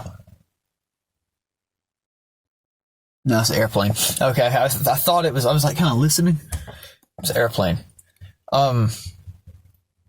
So yeah. If you're wondering where I'm at, I'm kind of in the suburbs right now. I'm sitting out my truck filming, obviously, but my friend's house, my boyfriend's house, is right that direction. But yeah, anyway. Fuck. Throat, I need to clear my throat every now and again. Allergy problems, you know. But anyway, and my collar's getting fucked again. Anyway, I was in 10th grade and this rumor was spreading, and it did not help. We didn't know about the rumor. No one told us. And I come to school in this fucking thing, man. And I didn't know I was just starting a fucking hellfire in the school. And then I didn't think anything of it. I went home, took shit off, came back to school the next day, and this kid comes up named Evan. He's like, hey man, that shit yesterday didn't help. And I was like, what are you talking about? And he's like, there's a rumor going around the school that you and Cody are going to shoot everybody. I was like, bullshit. Horse shit. And I just kind of laughed. I was like, no way. I mean, I see how something like that could happen, but, and then he interrupted me and he's like, well, you see how it could happen, but why don't you believe it? And I was like, I don't think they'd go that far. And he's like, they used to beat you up till you'd go unconscious. They wouldn't go that far. And I was like, maybe they would, but I don't know. I didn't want to believe it. I was like, this is too much to handle. I was like, No way. But it was real. If you wonder what just happened, I sucked a fucking piece of dust, or either a gnat in my throat, stick to the back of my throat. It was like, puke all in this bitch. But anyway, yeah. Fucking Evan, man, great guy. But I didn't believe him at the time. And, he wasn't around in the 7th grade, but I told him some of the stuff, and other kids told him what happened. I think Cody told him about what happened. The other kids were like, yeah, it was so fucking fun to beat his ass. And then Evan kind of sympathized with me, and he's like, I'm going to help this kid out. Anyway, he comes up to me, and he's like, they're talking about you going to bomb the school. And I didn't believe him, of course. And then I was like, okay, well, we'll see. He's like, yeah, we'll fucking see, all right. So I leave. I come back the next day. The school's a wasteland. I was like, oh, shit. There was nobody there. I was like, oh, fuck. Because what Evan told me is, or talking about you're going to do it tomorrow. I come to school tomorrow. I was like, oh, he was right. Oh, he was right. And the idea was, I carried around this briefcase called the Games G155. It was made by the games company, GAEMS. I fucking loved the thing. I still got it. I lost power cable for the TV, though, so I need to find a new one. But I'd put my PlayStation 3 in it, or either my Xbox One, and I'd bring it to school and prop it against, what was the Xbox One, the original VCR model at this time, and prop that bitch up against the wall, and I'd be like, I'm gonna take this to my grandparents this week, because every weekend I go to my grandparents, weekdays I'd come back to my mom's. So I would bring it on the Friday, and I'd sit it, and it was a Friday. They really thought this thing out. They were like, he's gonna bring the fucking bomb, so they called it, from Friday. And I had opened this thing up and showed them what was in it at one point in time, and they were like, because they were like, the kids were curious. They were like, what's in the box, dude? Why you bring that box? And I was like, oh, it fucking looks like Xbox. And they're like, oh, shit, that's pretty cool. And I thought it was done. But no, they were going full ahead with this bullshit. So anyway, what happened? The school, there's nobody there. No, but I mean, there was some kids there. There were a few, but I don't think they were the ones that were in on the shit. They were gone. Everybody was gone. I was like, oh, fuck. Well, here we go. So I went and I took my box, my G155. I sat it over there against the wall, as I always do. But I brought my book. No, I set my book bag over there too. I brought my book bag, sat it in front of my locker, and I was going through my shit. And a police officer comes up to me. And I kneeled down, so I wouldn't be. I knew there was going to be a cop there. It's like, there's a fucking cop in here. The school's abandoned. There's got to be a fucking cop there. Right around that fucking corner in that hallway, there's going to be a cop there waiting.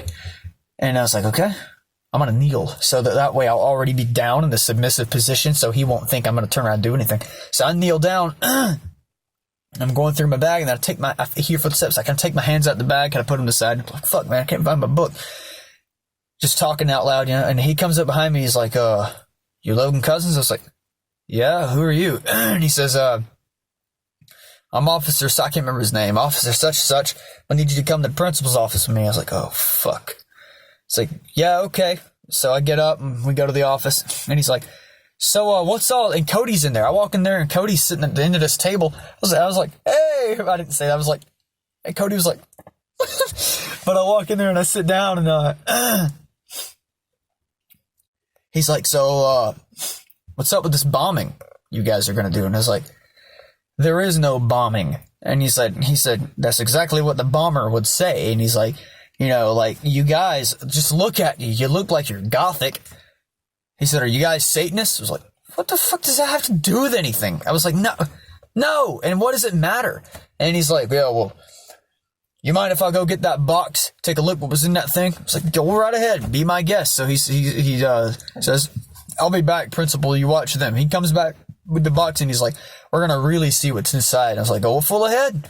He takes he said, what's the code for the locks? Because I had these 2 locks on there to keep kids from busting into it. And I said, just 999, just 3 nines. Oh, take the fucking locks off, opens the thing up. It's an Xbox. That's what he says. It's just an Xbox. Yeah, it's a fucking Xbox. What'd you expect, you dumbass? But he looks in there, and he's like, then what the shit? He's like, what's all the rumor about then? And he said, because at this point, it's obviously a rumor. He said, I thought you were really in on this to begin with, but no, you're not. And I was like, of course we're not. And he's like, so what happened?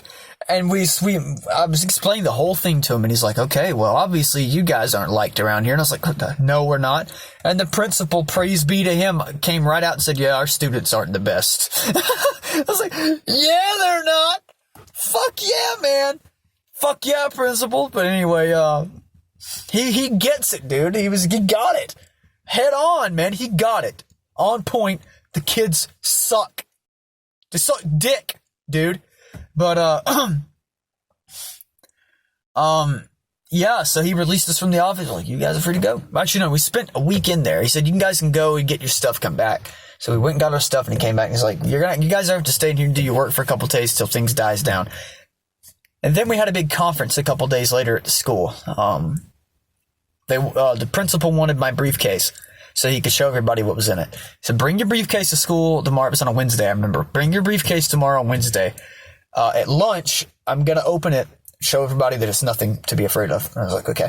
Because I was already back in the mix of people for a couple days before that Wednesday came. And everybody was staring at me all weird. Oh, this is the fucking bomber. And they started calling me the bomber and the terrorist and shit. I was like, oh, fuck. And then, if everything wasn't fucking bad enough, now I'm the goddamn terrorist. You know, great, right? Fucking great. So anyway, Cody, they said was in on it too, but he didn't have a briefcase. It was me, so I was the central figure in this. They take the case, they open it, there's nothing in it. Kids calm down. So anyway, just in that little piece there. Anyway, after that, another one happened. Evan comes up to me, he's like, there's another rumor. I was like, I know, I've heard this one going around this time. And he's like, so, you ready for this? And I was like, yeah, I'm ready for it. But I hope nothing will come of it, but I'm ready for it if it does. And he's like, all right, just want to let you know. And then I apologized to him for ignoring him last time. He's like, don't worry about it. I can understand why you'd feel like that. So, all water is under the bridge. And from here, it's going to be positive days. No, it's not. Fuck, they did it again. And same shit happened again. We spent a week in the office. Police came to the school and they're like, what are we going to do about this? These kids are obviously going to keep going. And I said, I don't know. And he was like, Logan, can I meet with you in private? So he met with me and he's like, you know, we kind of like stepped out for a minute. And he's like, you know, you really need, no, we didn't step out. He kind of came up to me and we were just sitting there talking. Cody went over here and was doing something else. He said, I think it'd be a good idea if you left the school. And I was like, well, why would I want to do that? I got to be here for him, you know? And he's like, well, I get that. He said, but, you know, he's your friend and all. I get that. He said, but if this happens a third time, I'm going to have to arrest you. And I was like, what do you mean arrest me, you know? I haven't done anything. But he's like, well, you have in a way. He said, everyone thinks you're crazy, and it doesn't matter if you really did anything or not. He said, because it's the two of you guys' word versus all the rest of everybody in the school. I mean, the entire high school versus you. Who outnumbers who? He said, you don't really have any evidence to show you're not crazy or that you're not planning this stuff, minus your briefcase not being empty. He said, but there's a new rumor going around that you guys are doing this, that was just a fake plot and the next time is going to be real. And he said, it seemed the story makes sense. He said that they talk about how you guys are religious nuts. And he said, you have told me yourself you guys had a religion. And I was like, yeah, but we're not nuts. And he says, but they don't know that. And he said, they're the ones that reported it. And I was like, oh shit. And he's like, yeah, it doesn't matter. He said, you'll just end up in jail. He said, so it's best that you leave the school. He said, if it happens again, a third time, I'm going to have to take you to jail. And I said, okay, I'll wait it out. But if I start hearing rumors, I'm leaving. He said, good, okay. Glad we have an understanding. So everything goes back to normal. So I thought, I did not hear anything for like a month or two. Things went quiet. People stopped really talking to us at all. And I was like, okay, it's over. It's done. And then rumors again. And Evan comes up to me. He's like, hey, it's about to go down. I was like, yeah, I'm leaving. And I told Cody, I was like, hey, Cody, I'm gone. I'll see you later. He's like, you're leaving? I was like, I've got to. I'm not going to jail. And I said, I know if we split up, if I go into homeschooling and disappear completely, they'll forget about this. It'll be washed up in history. It'll be gone. They'll forget about it ever happening. And he was like, okay. Because I was like, we're the dynamic duo, everything we do together. And if we were to, if I'm here, these rumors are still happening. They're going to think we're actually going to do it this time too. Cause they're fucking, chimpanzees or fucking dumbasses, fucking monkeys. But, so I was like, okay, gotta leave the school. So I leave the school, go to homeschooling. And this is the darkest time of my life. yeah, this is so dark, and I'll try to make it into 30 minutes because it's from ages 15 to 17. And things are still really fucking bad. Like, I feel more suicidal now than I ever have. I've come close to it many a time, but when I was 17, I actually went through with it. How I'm still here, I'll explain. But when I was 15, I left and went into homeschooling. I was stuck with my religious family all the time. And I went through the fucking neo-Nazi phase for about 2 weeks. Because I read where Hitler was really into Roman architecture and all this shit, and like into green energy and shit. And I was like, yeah, Hitler. And then I read about I knew about the Holocaust and stuff, and I was like, yeah, all that's really fucking negative, but I'm just going to be one of those that ignores all that shit. And then I was like, a week later, I was like, yeah, there really ain't nobody that you can't, because I wasn't going to ignore it. Like, that's not what I mean, but I was going to be one of those that wasn't into all that, just the good Nazi. No, fuck that shit. I snapped back into my senses. I was like, okay, no. Not gonna happen, Captain. So I left that shit behind. I was never really into it to begin with. I was just friends with a couple people that claimed themselves to be like alt-right or neo. This is the shit that was going on, back in 2015, 16, when political shit was starting to heat up and people were taking sides. And I was friends with a couple people that went Nazi. And I was like, I'll try it out, whatever. And I went and I was like, yeah, I won't try it out. You guys are nuts. So anyway, I come back. And back to my senses, which already was in my senses, or about as sensible as I can be. And I come back and I'm like, okay, sweet. Not gonna do that again. Fuck those guys. Not talking to them anymore. But I got real lonely because my grandparents were like, I remember I told my grandma one time I was getting into Buddhism, which I was, because I left that religion Cody and I made. I was like, okay, that's horse shit. We never really got any powers. I still sort of believe the void stuff, but I'm going to try something else out. And I started getting into reading Buddhist texts. Also some Hindu stuff like the Mahabharata. I think that actually might be a Buddhist text. I get it confused sometimes, but I was like, man, this is really, really cool shit. I'm really into this. So I would study this stuff. Got really into the idea of reincarnation and all that. I was like, fuck yeah, man. And anyway, I told my grandma about it one time, and she threw like a plate at my head and was like, fuck you, you Satanist. And I was like, what? That's not Satanism. She said anything that goes against God is Satanism. And she called my mom and told her about it. She was like, it's Cody's fault. We should not let him talk to Cody anymore. And I was like, are you guys fucking insane? Yeah. Short answer is yeah. But fucking obviously they're crazy, right? Yeah, obviously. But they're fucking nuts, man. Fucking heathens. But, I remember after that I wanted to distance myself from them because every time I'd come in the fucking house, my grandma would be like, oh, here comes the Satanist, the fucking metalhead, here comes the Buddhist, the fucking pagan worshiper and all this shit. She doesn't even know what the fuck she's talking about. And that's exactly how she'd word it, the pagan worshiper. What the fuck is a pagan worshiper, you dumb fuck? She didn't know anything. She's stupid, totally fucking stupid. And anyway, I moved to a camper they had in the yard. It was rotting down. The floor was like a trampoline. You have to walk on beams in the floor to get from falling in. I have an old YouTube channel called The Silas Effect because I was going to change my name to Silas when I was younger. And I had this before I came out as trans, obviously. Before I even admitted to myself. It was a very brief period. I was going to change my name to Silas. I started the YouTube channel. I uploaded one clip of me playing guitars. If you want to see a clip when I was living in that camper from that time period, that little time capsule, type in The Silas Effect. I've got one video. And then I have another video under Chen Meth Games from 9th grade, which was me doing like this shit in class. To that song called Booty Had Him Like or something. No, it wasn't. It was a different song. But I can't remember the song, but yeah, you can pull that up. Just type in Booty Had Him Like and you'll see the video. My face will pop up and you'll be like, ah! I have no hair. I had a buzz cut then, so yeah. It was right after I got my hair buzzed, right after Halloween when I wore that fucking trench coat. So this is like right during the time all that shit was starting to go down. And I was, if you want to see a piece of my history, go to there. You'll see like a brief clip of me in algebra class in 9th grade doing that thing, with who I thought was a friend of mine, Chandler. It really wasn't. And then after that, I went to, what was it? I've got that channel, Silas Effect, which is where I was being homeschooled and I was home all the time alone, and I'm making that guitar video. But this is at a time when I got really, really obsessed, more so with death than I ever had been. And I remember I couldn't deal with my grandparents. I lived there for like 6 months. No, a whole year. I lived there for a whole year. And I watched as my grandma died. She has sarcoidosis. I may have it too. I've been having weird nerve problems that don't coincide with anything related to MS. I even saw a doctor and he's like, you don't have MS. It's something else.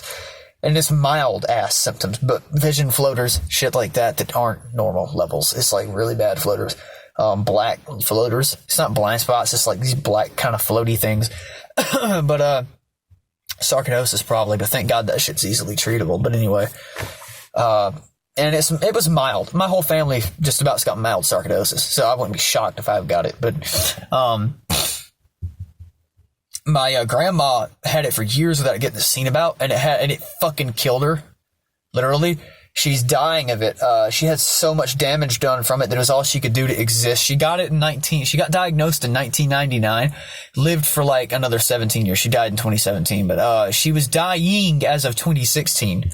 And I remember she was suffering bad, and I just enjoyed every minute of it. I probably shouldn't have, but she was so fucking mean to me a lot in those days.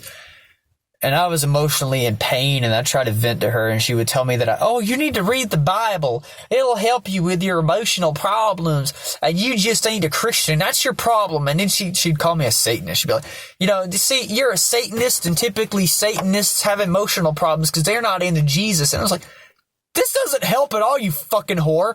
But then she'd like have breathing problems, and she'd be choking, and I felt bad for her, but at the same time, I didn't. I was like, you really sort of deserve this. For treating me as badly as you have. And then, I loved her. I really did, but I didn't love the way she was, if you know what I mean. She was so fucking mean sometimes, and she's just so non-understanding, so ignorant, and just did not want to learn, so stupid, didn't want to know anything, just content with being a fucking dumbass, and just was mean. Very mean-hearted person. Not to everyone. She was mostly nice to everybody so long as you stayed on her good side. You did one thing she doesn't like, and you're up the creek. I was up the creek because I just didn't fit within her little idea of what is normal.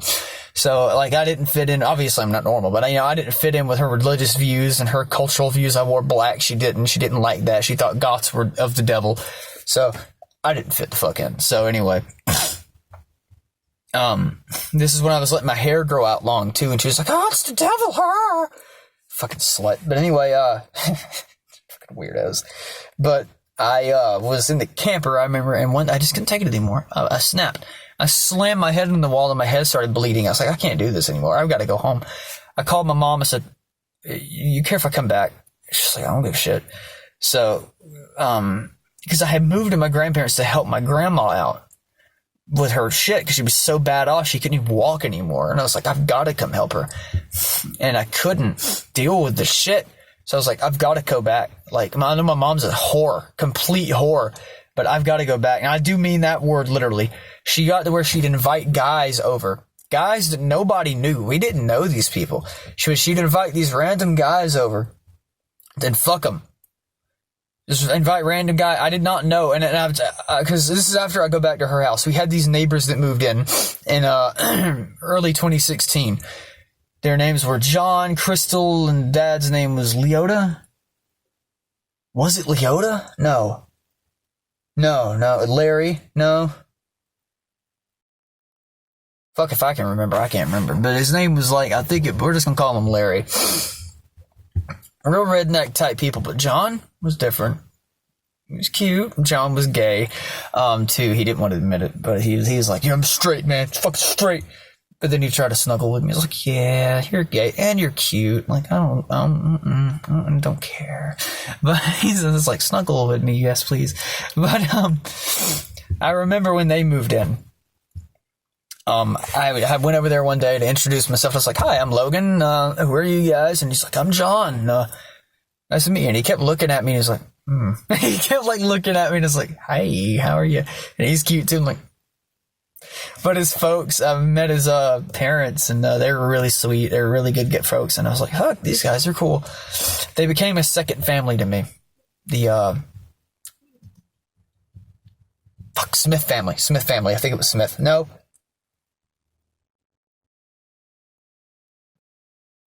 Fuck, I can't remember the name. I remember his mom's last name was Bell, but they took their dad's last name, and I can't remember their dad's name. Fuck. I'll remember it later. I just wish I would have remembered it right now. But anyway, John had a brother named Sean that acted really feminine, but he wasn't gay. And I remember asking one time, I was like, I wasn't being mean, but I remember he was like talking to a guy that was like, he was really sweet with. And I thought that it was his boyfriend. And I was just trying to be nice. And I was like, who's your boyfriend? Is that your boyfriend? And he was like, I'm not fucking gay. And I was like, sorry, I didn't mean any harm. But anyway, my mom kicked me. I mentioned this briefly earlier. My mom kicked me out of the house when I was 16 because I was when I was bi. I don't want you to get it confused. It didn't happen when I was 11. It happened when I was 16.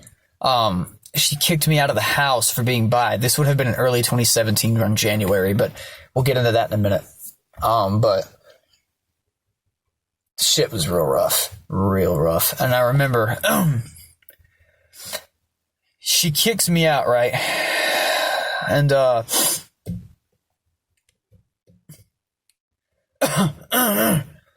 I went and because what started it is she finally met this dude named Donnie, who is a total fucking disgrace. He's the most homophobic person I've ever witnessed, the most transphobic person I've ever witnessed. And at this time, I was super feminine. I was getting back into, dysphoria was starting to affect me really bad. It was kind of mild for some time, but it's still there and it still hurt me. But then it got super bad at age 16, and I had kind of gone back to Christianity a little bit, but not much. And then I couldn't deal with it. I was like, I know the Bible hates trans people.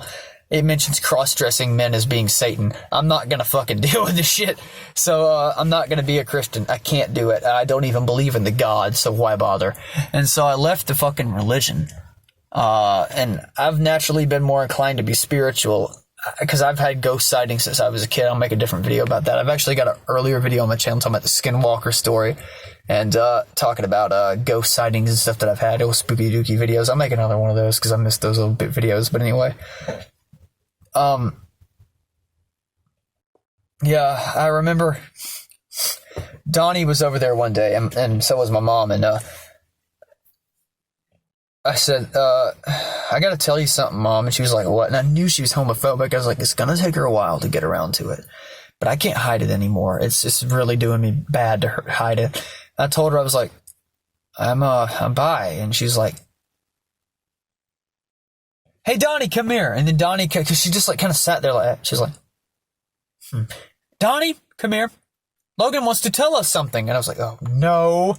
Donnie comes in there. It was supposed to be between me and her, and I even told her not to tell Donnie. And then she's, Donnie, come here. Donnie walks in there.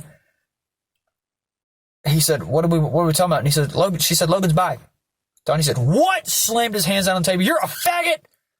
I was like, he's like, oh, fuck you, and all this stuff, and was cussing me out. Oh, you're a fucking disgrace. Kill yourself, you waste of shit, you fucking disgusting piece of fucking dog shit.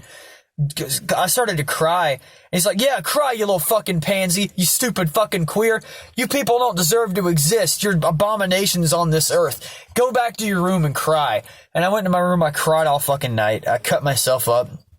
Slept outside, of course, when I failed it's like to be a corpse, of course. I came back inside that morning. I slept out there all night. I sleep really good in the yard. I've gotten used to it. But I came back inside, and Donnie was gone. He left to go to work, and he ended up being gone for like a week or two with work. And my mom said, I can't have you in the house anymore after this. I need you to leave. You can bring a few things with you, though. So I brought this little portable battery pack. It was rechargeable up to the shed. That rotting shed in the woods you remember me mentioning? I stayed in it for 2 weeks. And this is what I'm talking about with the suicide story. I stayed in it for 2 weeks. I went up there and I was like, oh shit, man. I'm about to live in this fucking thing. You know, yeah, it's like, but I kind of like it. It's like a second home. And so I stayed up there. And John would come up there. John knew about it. John would come up there and hang out with me sometime, and he'd be like, so why are you up here? And then I told him, I was like, yeah, my mom's a piece of shit, as you know. So he said, I'll see if I can get a tarp from my mom. He gets a tarp that they had back in their back bathroom closet, and he brings a tarp, and we're like, we're going to put it over that rainy hole. The first thing it does the first night is it fills up with water and falls in through the open hole in the roof and hits on the fucking floor there. And water just went, I was like, ah! The fucking tarp just hit the floor. Because it was raining, and it wasn't raining, and I was like, oh man, the tarp's doing its job. And I'm there laying on that couch, and it went, just fell in through the hole, hit the floor. I was like, oh my god! But it was funny as shit. Like, it's sort of like, what happened is the tarp, like, ripped. The tarp didn't come through, it ripped, and water went, I was like, oh my god! But the tarp was of no use anymore, and we just took it down. It was like just an open hole, and we were like, oh, fuck. Anyway, every time I slept at night, I got rained on, but I kind of liked it. And I was like, yeah, I can live with this. It was the middle of winter. It's like January. It's frigid fucking cold. Like 10 to 15 degrees. It was frigid, and I'm just freezing my ass off every night. But I liked it because, like I said earlier in the video, I wanted to know what a corpse felt like. And so it was cold, it was dark, miserable, and I liked it. And so I'd lay on this couch all day and all night. I've never been more depressed in my life. And I started thinking, is this going to be my life? Like, my grandma hates me. My mom hates me. Donnie wishes for me to die. And I can't live with this. I can't do, fuck you. I can't do this. So I was living up there on the couch, and I remember one day, it was the last day that I was up there. I was like, I know it's going to upset John, man. He's a good friend of mine. I know it's going to upset him, but I got to do it.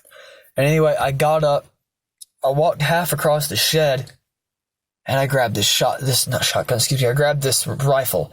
It was a pellet gun, but it used CO2 cartridges, and it was badass. My grandpa used to use it to kill, the grandpa on my dad's side, that is. I used to have it at my grandpa's house, and I moved to the shed like a year before. And he used to use it to hunt small game. He'd kill like raccoons with it in the yard. He'd shot like a couple coyotes with it one time, and it killed them. I was like, if it can kill a coyote from long range, it can kill me at point blank to the head. So I said, okay, let's do this. And I made sure it was loaded, as it was when I first stored it in there. I made sure nothing was jammed. I tried to make sure I didn't test fire it or anything, which I should have, but I was like, okay, well, fuck, let's do it. I sat on the floor in front of the couch. I said, all right, goodbye, fuck you, world. Put it to my head and said, and it didn't do nothing. It was like jammed. It wasn't jammed, but it was like it just didn't work. I pulled the trigger, and the trigger made this weird jiggly, clicky sound. I was like, what? I was like, fuck, man. And I just pulled the thing back, and I was like, maybe I didn't get the air pressure in there or something. I kind of did the thing a little bit, and then click. I was like, what the fuck, dude? What the fuck? And I took the mag out, looked, I was like, what the pellets are in there? What's going on? So I took this, there was this piece of plastic you could pop off on top. You kind of look down in there. I took it off. Guess what, man? Rusted. Completely out to shit. Nothing worked. Everything was rusted. All the mechanisms were rusted. The metal was practically falling apart. I was like, you gotta be kidding me. I took the thing and hauled ass, threw it out the damn window, busted the glass all out everywhere. And then, these bats started flying around in there. I was like, shit!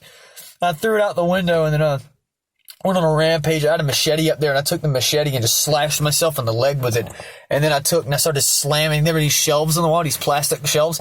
I cut them down, and bolts were flying everywhere, because the old people that used to live at the house prior to my mom, the guy used it as a work shed. But we never did.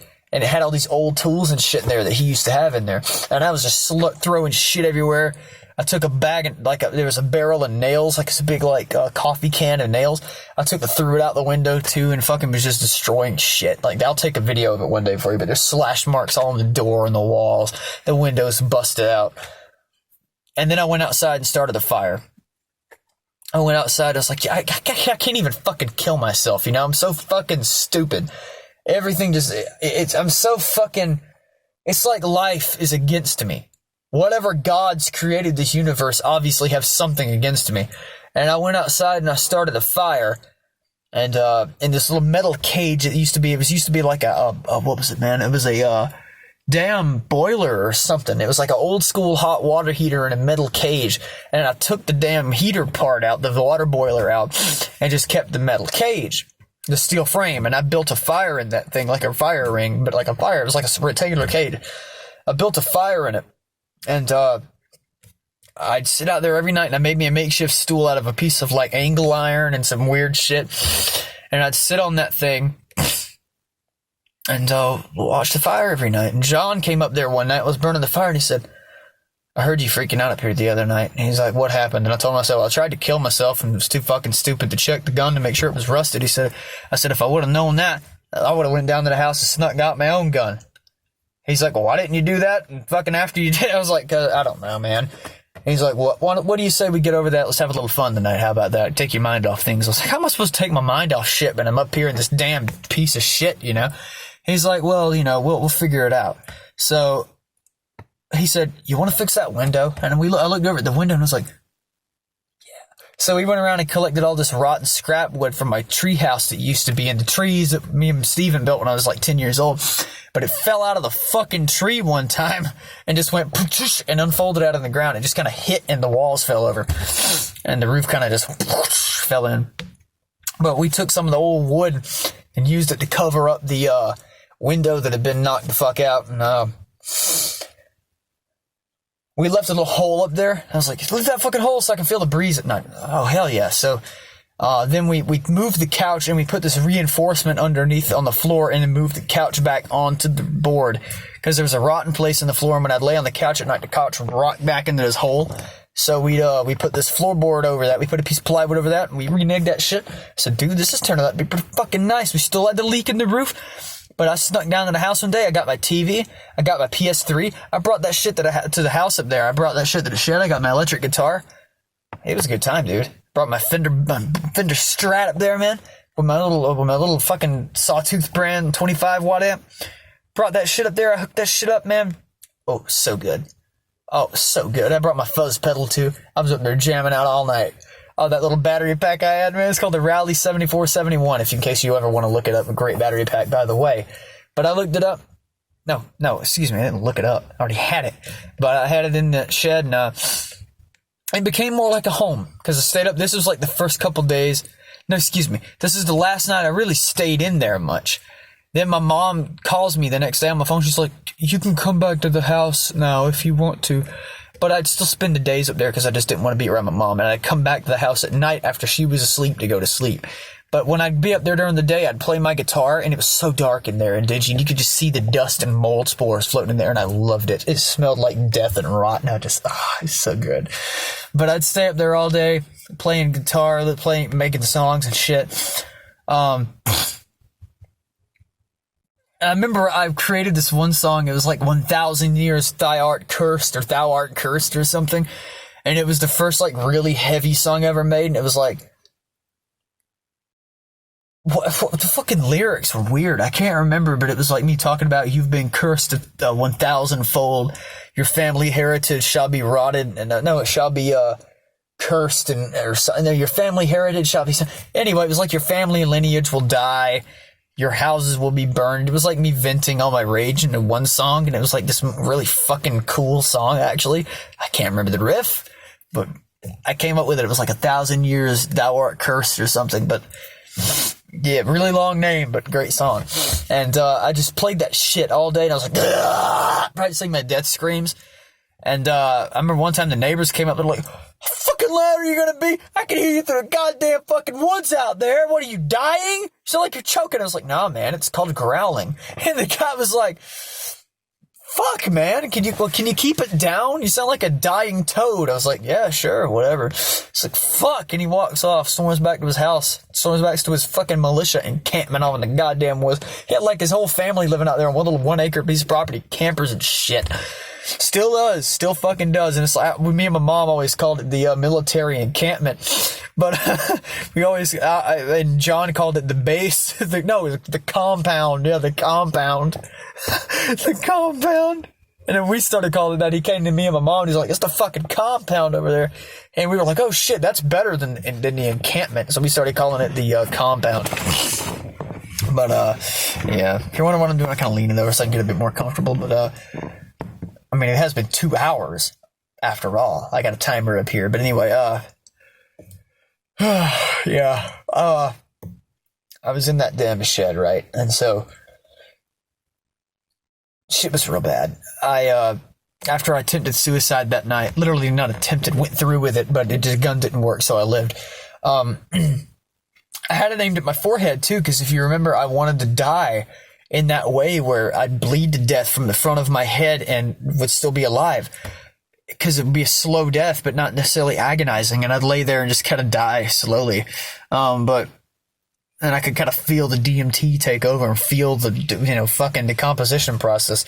I wanted to feel that, and fucking gun didn't work. Fuck me, right? Okay. So I threw a fucking thing out the window, as I told you. And me and John would hang out there, and my mom started arguing again. I was like, I'm going back to the fucking shed. And I stayed up there for 3 weeks this time. I didn't bathe. I didn't eat. I smelled like a corpse myself. I liked it too, oddly enough. And John came up there one day and was like, what the fuck is that, man? Fuck. I was like, it's me. What do you mean? What is it? And I was sitting up on this table. What the fuck was that? Yeah, I was sitting up on this table. I just got through cutting myself all up. Had my sleeves rolled. And he's like, what's wrong? Look at your fucking arms, dude. It's like, yeah, I cut myself. What's so scary about that? And he's like, I was like, why are you freaking out? You ain't never seen somebody self-harm before? And he's like, yeah, but holy shit. I was like, yeah, well, if you were in my shoes, I think you'd be doing the same thing. And he's like, yeah, sorry, I didn't mean to, be rude or anything. I was like, no, you ain't being rude. Come on in and chill out. He's like, well, actually, I wanted to invite you to live with us. He said, you've been up here for like 3 weeks. He said, we've been worried sick about you. And I was like, no, I turned him down. It's like, I can't, man. I can't do that. I stayed up there all the rest of that day.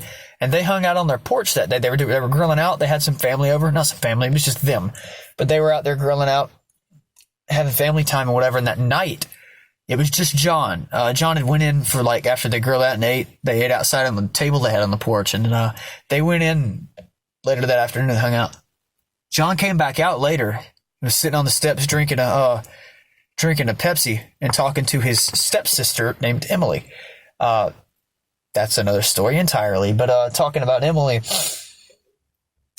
Emily, excuse me, and his brother Sean was out there. Sean went in, and him and Emily were just screwing around in the yard, running around playing tag or something. Anyway, I run down there to the yard, and Emily's like, what's that fucking smell? And he said, it's Logan. And she was like, holy shit, dude, are you okay? I was like, yeah, I've been in that fuck heap up there for 3 weeks. No big deal, though. And then she was like, holy crap, that's not good. I was like, yeah. And then John was like, so you ready to take me up on that offer? I was like, fuck yeah, I am. So got all my shit. Then I moved into their living room. I brought some clothes, toothbrush, the bare basics. I moved into their living room for what was supposed to be a week. I was going to talk to my mom about moving back in, but that turned into 6 months. I lived over there for the entire summer and fall of that year. Got really, really close to their family. We were eating dinner together and all. I was doing housework for them and shit. Yard work for them. Lived over there. And I got very, very close to his sister, Emily. Oh, God. Was that a mistake? That was a fucking mistake. Not just a mistake. That was a fucking mistake, homeboy. That was some bullshit right there. But anyway, I was dating her. I started dating her because I remember one night we were in the living room hanging out, and we were sitting on the couch. They had this love seat in there. And I sat kind of in front of their TV, and I was sitting there watching oh man, what the fuck was it? I was streaming it from my phone. I was watching this old metal videos, top 10 best metal bands from the 90s. Sitting there watching this shit. I was like, fuck yeah, dude. And then she comes and sits next to me on the couch. She kind of scoots over real close to me. She's like, so do you think I'm cute? And I was like, that's not even a question worthy of asking. I was like, yeah, you're cute, chick. Why ask that question? She had like really long, naturally black hair. She had like these green color eyes. So adorable, but she was so fucking crazy. She's not at first, but like she just had problems. Like me, but different, kind of. But we got along because of it. She was like, so, yeah, I really like you. I've been like hanging out with you and all, and I've taken a liking to you. I was like, yeah, I mean, I kind of say the same about you. So we kind of started dating, and then I dated her we were together for like 3 or 4 months, and one day we were together about the whole fucking time I lived there. We were together about 5.5 months. And then they moved out mid 2017.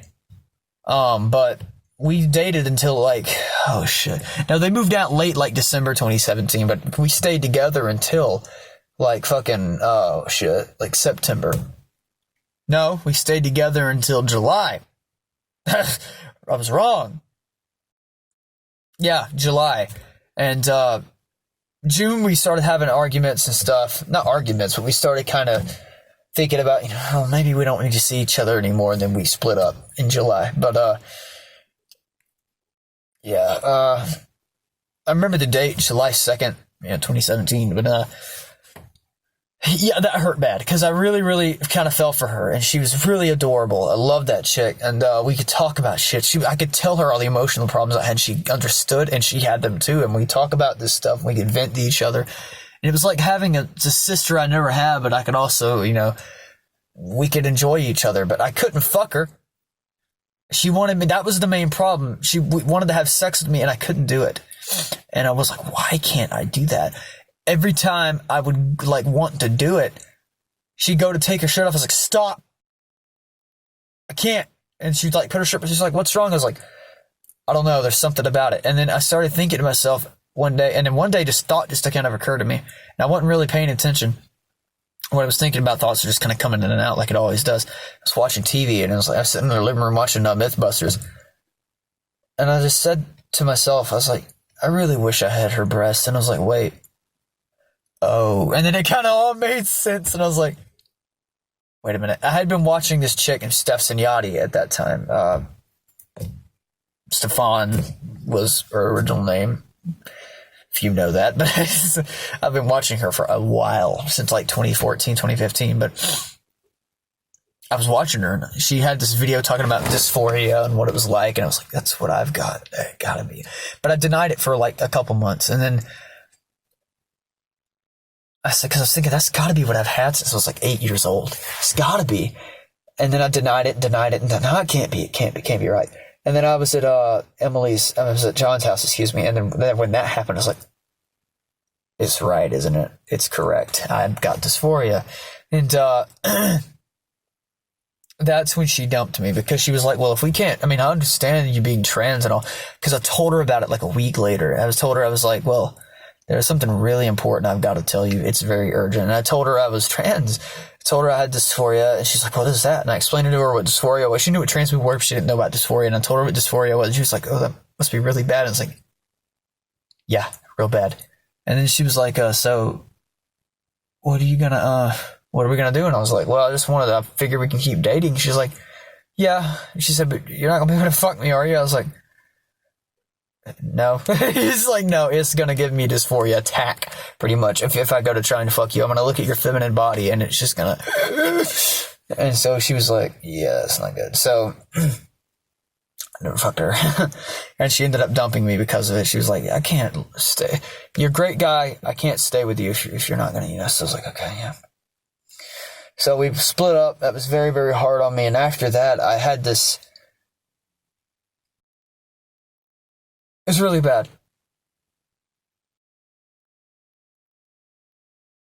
What in the fuck are the neighbors up to? Holy shit, dude.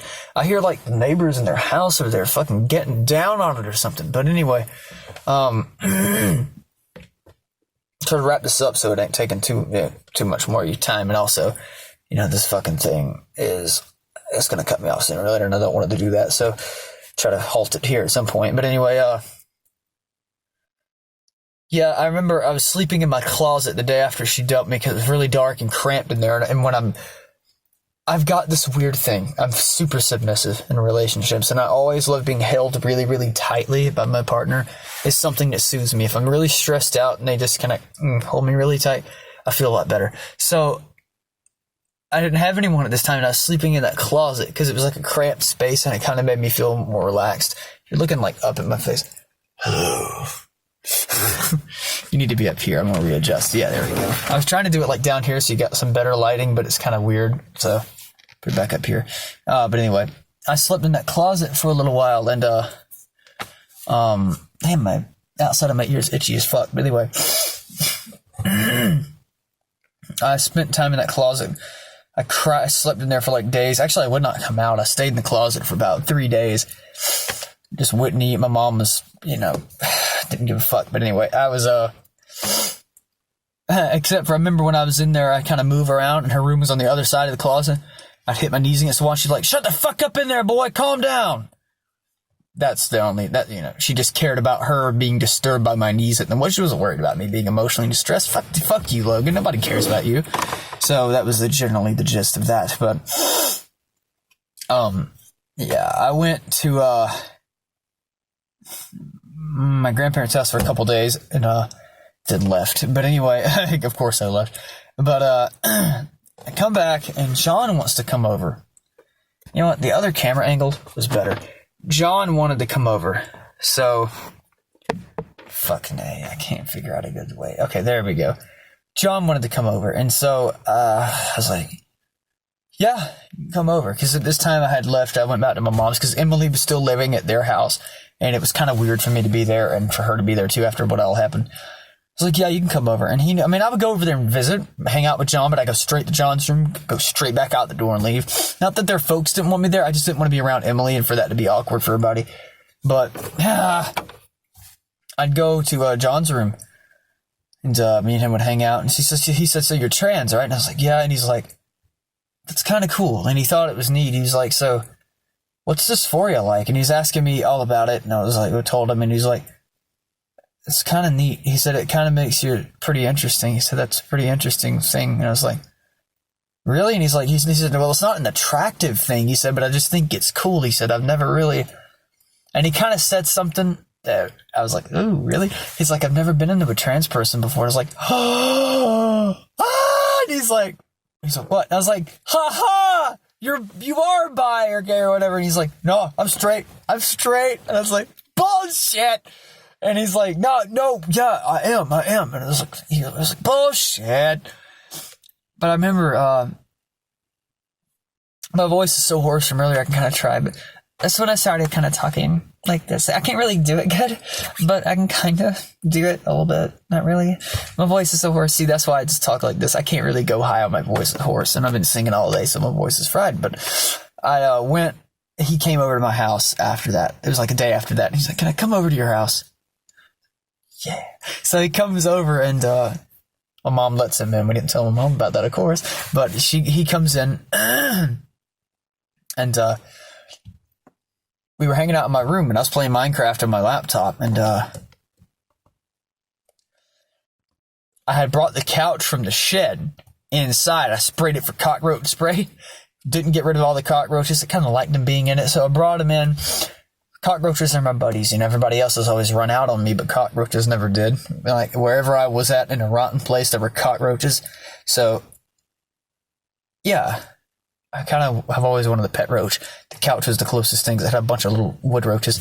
So, I had it in my room, and I was sitting on that couch, and John said, do you care if I sit on the couch with you? I was like, no, but don't sit down too hard, it'll disturb the roaches. He's like, what? I was like, just don't sit down too hard, it's fine. So he sat down, and there was like a sound inside the couch. He was like, what was that? So it's roaches. He was like, ah. I was like, they're not going to come out. It's fine. So he sits down and I'm playing Minecraft and all, and we're just hanging out. And oh, that's a dog. I thought that was the neighbors. I was like, is that a dog barking? I was like, oh, dog. But yeah, anyway. John kind of acts like the couch cushion gave because there was a board inside the couch that was kind of broken. So he's like, ooh. And he kind of like slid over it, but he was leaning on me. He's like, sorry. And I was like, it's okay. And he took that as a sign to scoot closer, so he kind of scoots in a bit closer and leans on me. And then I was like, he didn't really put his arm around me, but he was just kind of leaning on me and kind of snuggling with me. And I turned around and I looked down and I was like, what are you doing? And he's like, he kind of laughed, and I was like, And I just smiled at him. I was like, that's fine, you can do it. And he's like, yeah. And he kind of puts his arm on my leg, and we just kind of snuggled, and we took turns playing Minecraft and just talking about stuff for an hour. Pretty good time, romantic time. And then later, we thought we'd seen a ghost, because he believed in ghosts too, and my room was haunted. I know there was ghost sightings all in that thing, but plenty of ghosts everywhere. And like at night, you'd see shadows move at the corner of your eye, and you'd be like, is that my mind playing me? But he was seeing it too. And we got spooked, and we started snuggling in the floor next to my bed, and I remember it was the cutest thing ever. And it wasn't too long. I think it was like 2 weeks later they moved out and moved to northern Georgia. And I was like, But yeah, I was single for a while after that. And it was just me. That's sort of where the bad shit ends, because after that, my mom started looking for a serious relationship. She dumped Donnie. She slowed down on her drinking. Now she's with this guy named Shane. She's been with him for a year, and they've been doing good. But no, they've been together for about 10 months, 10 or 11 months, close to a year. But anyway, but things haven't been good with me. I've still been disturbed. Things have been they haven't been better at all. They've been better for Cody. Cody's gotten better, thank fuck. I've made a friend in this past year named Oscar from Poland. Greatest guy ever. Fucking cool dude, man. But, we talk about he's got depression just as bad as me, if not worse. And, we talk about shit all the time. And I convinced him to stop self-harming. I still do it. He knows I do it too. But, what can you do? At least I got him to stop. But things could be better. But they never will be. I know that. And I've come to terms with the fact that one day my death is going to be self-inflicted. But I just don't know when. I know one of these days I'm going to have some depressive episode, and I'm just going to... That's going to be it. So, yeah. But, until then, it's going to be one hell of a fucking good time, I'll tell you that much, because I'm making music now.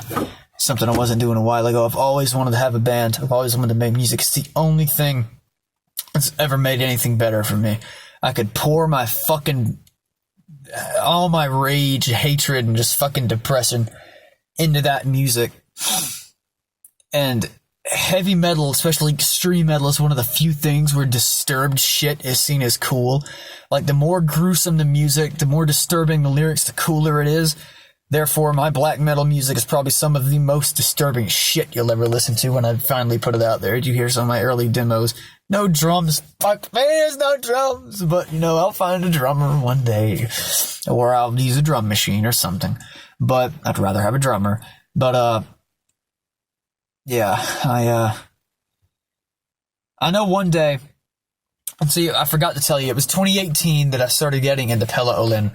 I've read about him, and I'm not obsessed with him. I just look up to him a bit.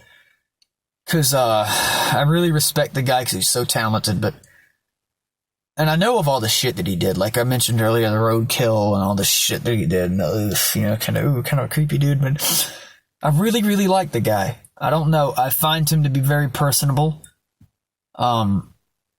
It's weird. It's so weird to say. I know it sounds bad, but I really do. I look up to the guy in a way. Like, I even emulate his singing style. Like in my music, I do that same death scream like he did. And I do it well, might I add, in my opinion, of course. But I do it well. I enjoy doing it. And music's the only fucking thing that I can do like that makes anything any better. And it doesn't really make it better. It allows me to feel less disturbed for a little while. And then I'm right back to being where I was. But I kind of like it because I've gotten to a point where it's not like, you get used to being depressed and, you get in that mood where you don't want to ever be not depressed, like that typical depression thing. It's not that. It's like, I draw inspiration from them. All my creativity comes from being depressed, and if I was to stop being depressed, I'd stop being creative, I think. And I don't ever want to lose that. But I remember I got really into Dead. I was reading stuff about Mayhem one day, and I was like, holy fuck, this band's crazy, man. Varg, Euronymous, and Faust burning churches and shit. It's like, holy shit, Faust and all these guys. Nuts!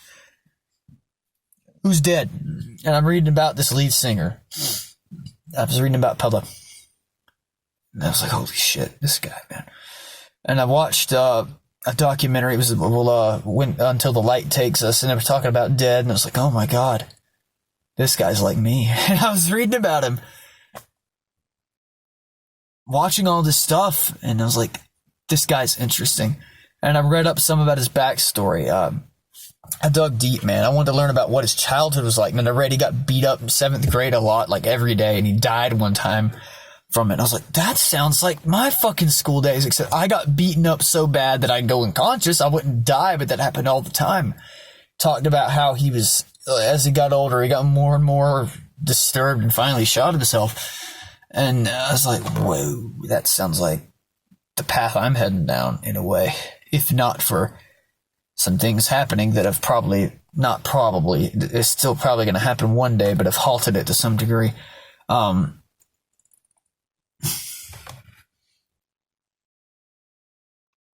Excuse me, I got a fever blister. I do that. I pick at them with my teeth when I got them. I don't know why. It's a habit of mine. When I get a fever blister, I'm like, get the fuck off my lip. And I do that. I pick at it and I'm like, whatever. But, yeah,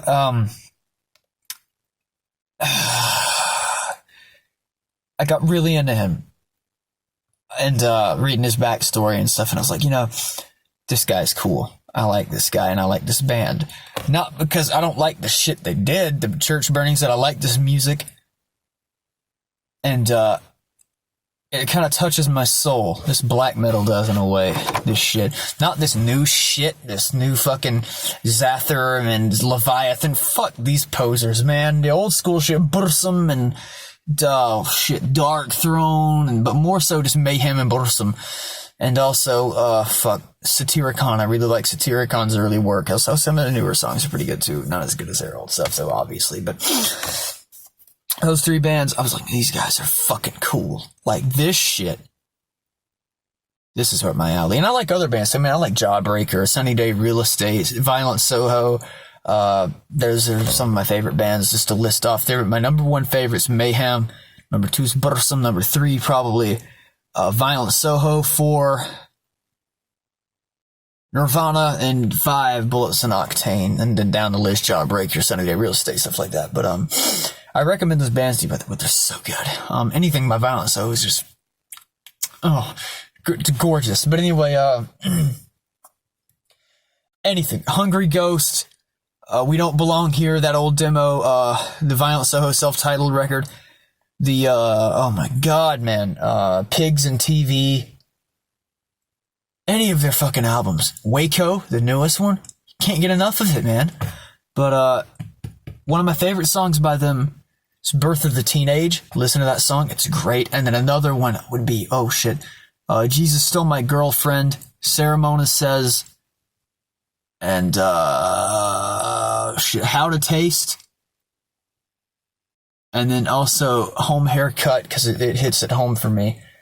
And then also Low. Low is my favorite song by them. It's like this really ambient, downer sort of track. I love it. But,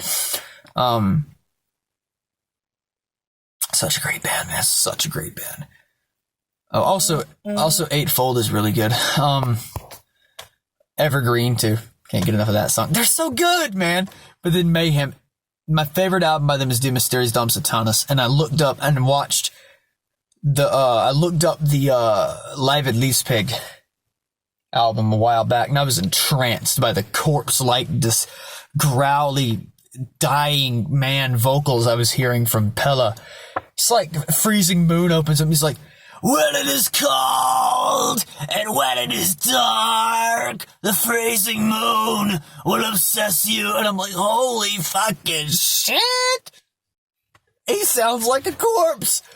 And I was just entranced by the music and the fucking atmosphere. and the fashion sense that went along with it, and the true cult shit, and fucking Dead was the main focus of it for me. And in a way, the music was secondary because I really liked Dead, and I just kind of listened to the songs that he made.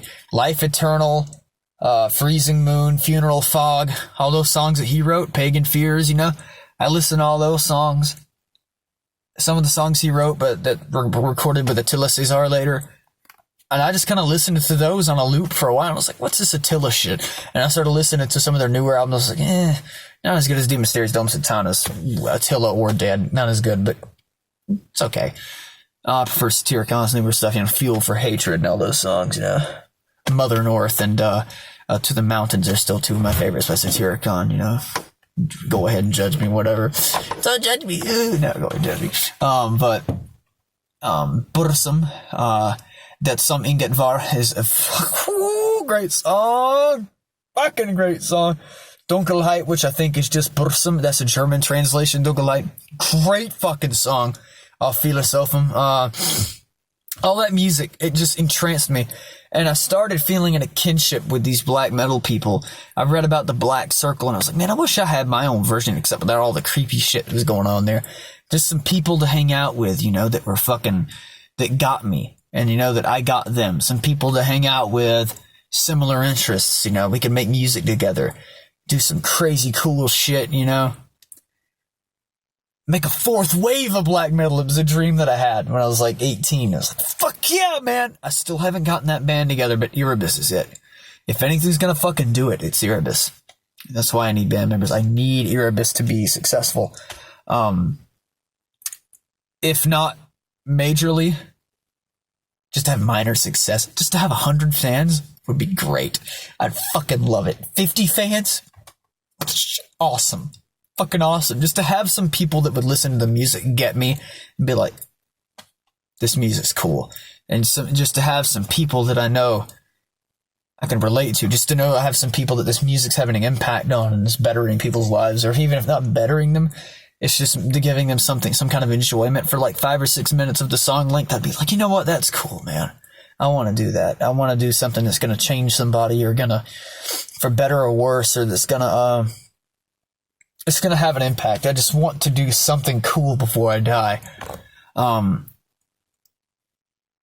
Something to be remembered by. So I'm just not the dude that died.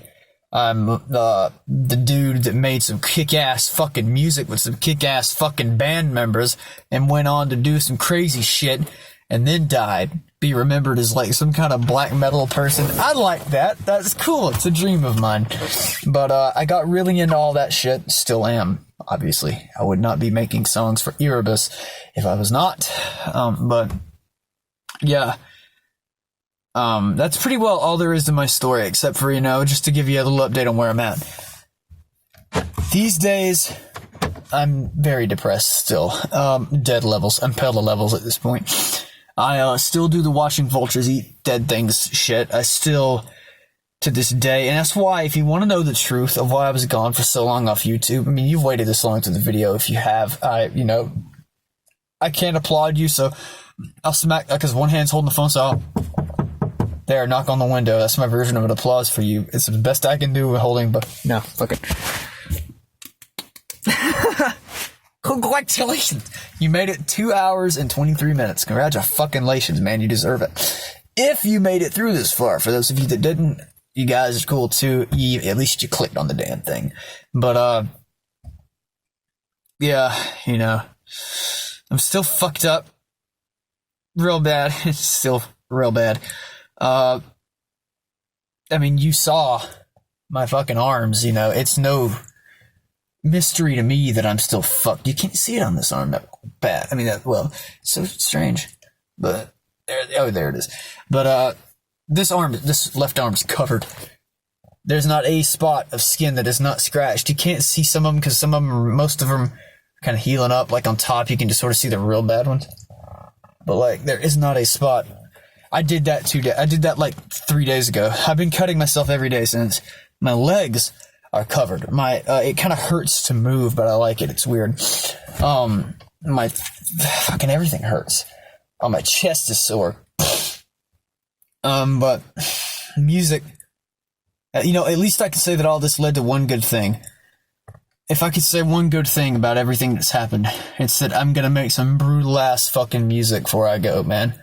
The music I'm gonna am making, man, it's gonna rock this fucking world, dude.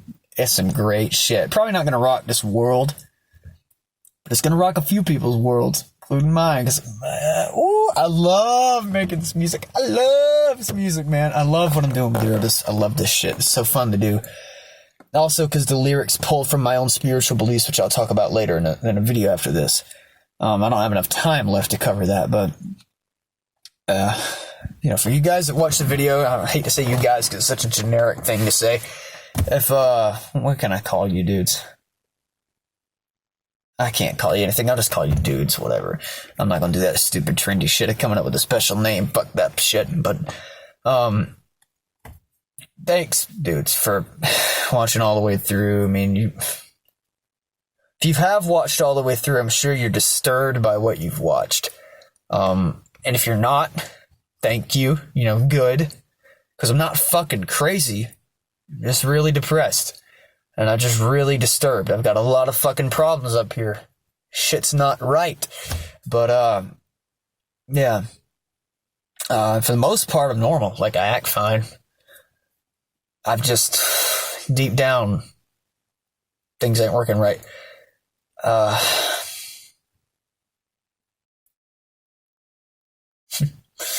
But, yeah. If you've made it all the way to this point, I really, really thank you, because this has been a long video. You've listened to a lot, and I appreciate it. If you've cared enough to watch all the way through, I really do appreciate it. I'm sure this video won't get a lot of views for its length, and also for the content. I mean, the video is going to be titled "A Bit of My Bloody Backstory." No, I'm going to check, not that. That's what I was going to go with initially. A bit of my backstory and history. So I'm going with, but, so I mean, who the fuck wants to give a shit about my backstory and history, so, but if you've made it this far, I thank you, again, because it's legitimately cool. If you made it this far, if you sat through all my shit, I respect you, and you're a cool dude. You're a cool fucking person. I really look up to you. You're a cool guy. Because, sitting through all this, and listening to me talk about this, kind of shows there's a bit more to humanity than just shit, There's a little bit more to it than just waste. And that you're excluded from that waste. So, that, it brings me a little bit of hope. Not for me, but for humanity. So, yeah.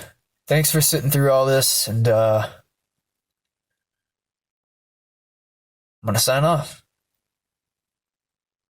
I really hate to. There's a few details I left out here and there, not much. Stuff I'll touch on in the future, but I've pretty much covered everything. I just summarized the beginning a little bit, but yeah. Love you guys. Dudes, chicks, gals, whatever you want me to call you. Thanks for sitting through this, and I'm gonna go inside. Everyone's asleep in there, but I'm gonna go inside, and I'm gonna probably cut myself some more.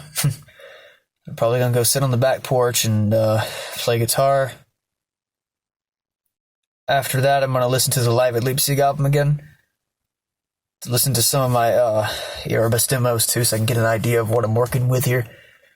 Write down some lyrics, and then after that, I'm probably gonna play some Forza Horizon 3 on my laptop. Go to sleep. Just to give you an idea of what I'm doing tonight. So, hell yeah! Thanks for watching all the way through, and I appreciate all of you. You guys are great. Also, I wanted to say too, I'm gonna do this in a whole in a standalone video, but I'm almost hitting. I've got like at 92 subs, almost 100. Never thought anybody would give a fuck enough, especially about my philosophical rants. Because that's like just me ranting about disturbed shit. I never thought anyone would give a fuck enough about me to really, I don't know, to even watch my page, to even watch my stuff. I thought I was just going to be some random washed up YouTuber making content for an audience of 2, which I would not have cared if I had 2 viewers. Those 2 viewers would mean the world to me. It's all I really need. Just 2 people to talk to, 2 people to share my stuff with, share my views with. Be fine with me. But it has turned into 92. Can't fucking believe it. And one of my first subscribers was this guy by the username of Shade. So thanks, man. You've been a really good I want to say friend, but I haven't talked to you very much, so I don't really know you all that well. I do know you're from England though, so fuck yeah, hats off to England over there in that little island in the UK. Yeah, bruh. I said in the UK, no, the UK is an island, fucking bring Doggerland up from the sea, make the UK great again. Yeah, if you don't know what Doggerland is, don't bother. It's just some stupid archaeology shit. Anyway, yeah, Doggerland will rise. No, fucking. Love you dudes, man. Thanks for 92. That's, wow. I never fucking thought it would get there. But, I appreciate it, man. Every one of you that hits that subscribe button, and you don't got to, if you don't like my shit, don't like it. Don't subscribe. Don't comment if you don't fucking want to. And even if you ain't got nothing to say but bad shit, say what's on your mind, This page is an open space for free discussion, say what the fuck you want to say. But, you know what? For all of you that do get on here, thanks. If you're just here to nose through my shit, or if you're just on here because you're legitimately interested in what I've got to say, thank you. Because it does mean a lot to me. Doesn't really help any with my mental state, but it does please me to see that people actually give a fuck about what I say. Because it shows me that after I die, I'm going to be remembered for something. People will be like, hey, that's that guy that made those videos. Fuck yeah, I like those videos. He was a really smart dude. He talked about some cool shit, or something like that. That's good to know. It's good to know that my life hasn't been wasted. So, that's positive. So thanks for sticking through this whole thing, man. It's running on 2.5 hours here. My throat literally hurts from talking so much. Love you dudes. Love you chicks. Just joking. All you guys and gals that have subscribed to me, man. And even if you're not, if you just dropped in a view one time and dropped right back out because you looked at my hair and you said anybody with a long hair afro looking son of a bitch, I can't trust him. I'm out. You know what? You're cool too because you stopped by. But ain't no afro no mo. How about that? It's like really long. Down to this. It's actually really long. Like, look. It's actually down to there. But it curls, so it kind of shrinks back up. Whatever. Anyway. Yeah, you guys have a good night. I hope you sleep good. Because I'm uploading this pretty late. So hope you all sleep good and have a nice ass fucking day tomorrow. I just hit my fucking self in the head with this drawstring. How the hell did I do that? Okay, well, I was gonna say, Hyla Satanas. Good fucking night. Rock out. Peace.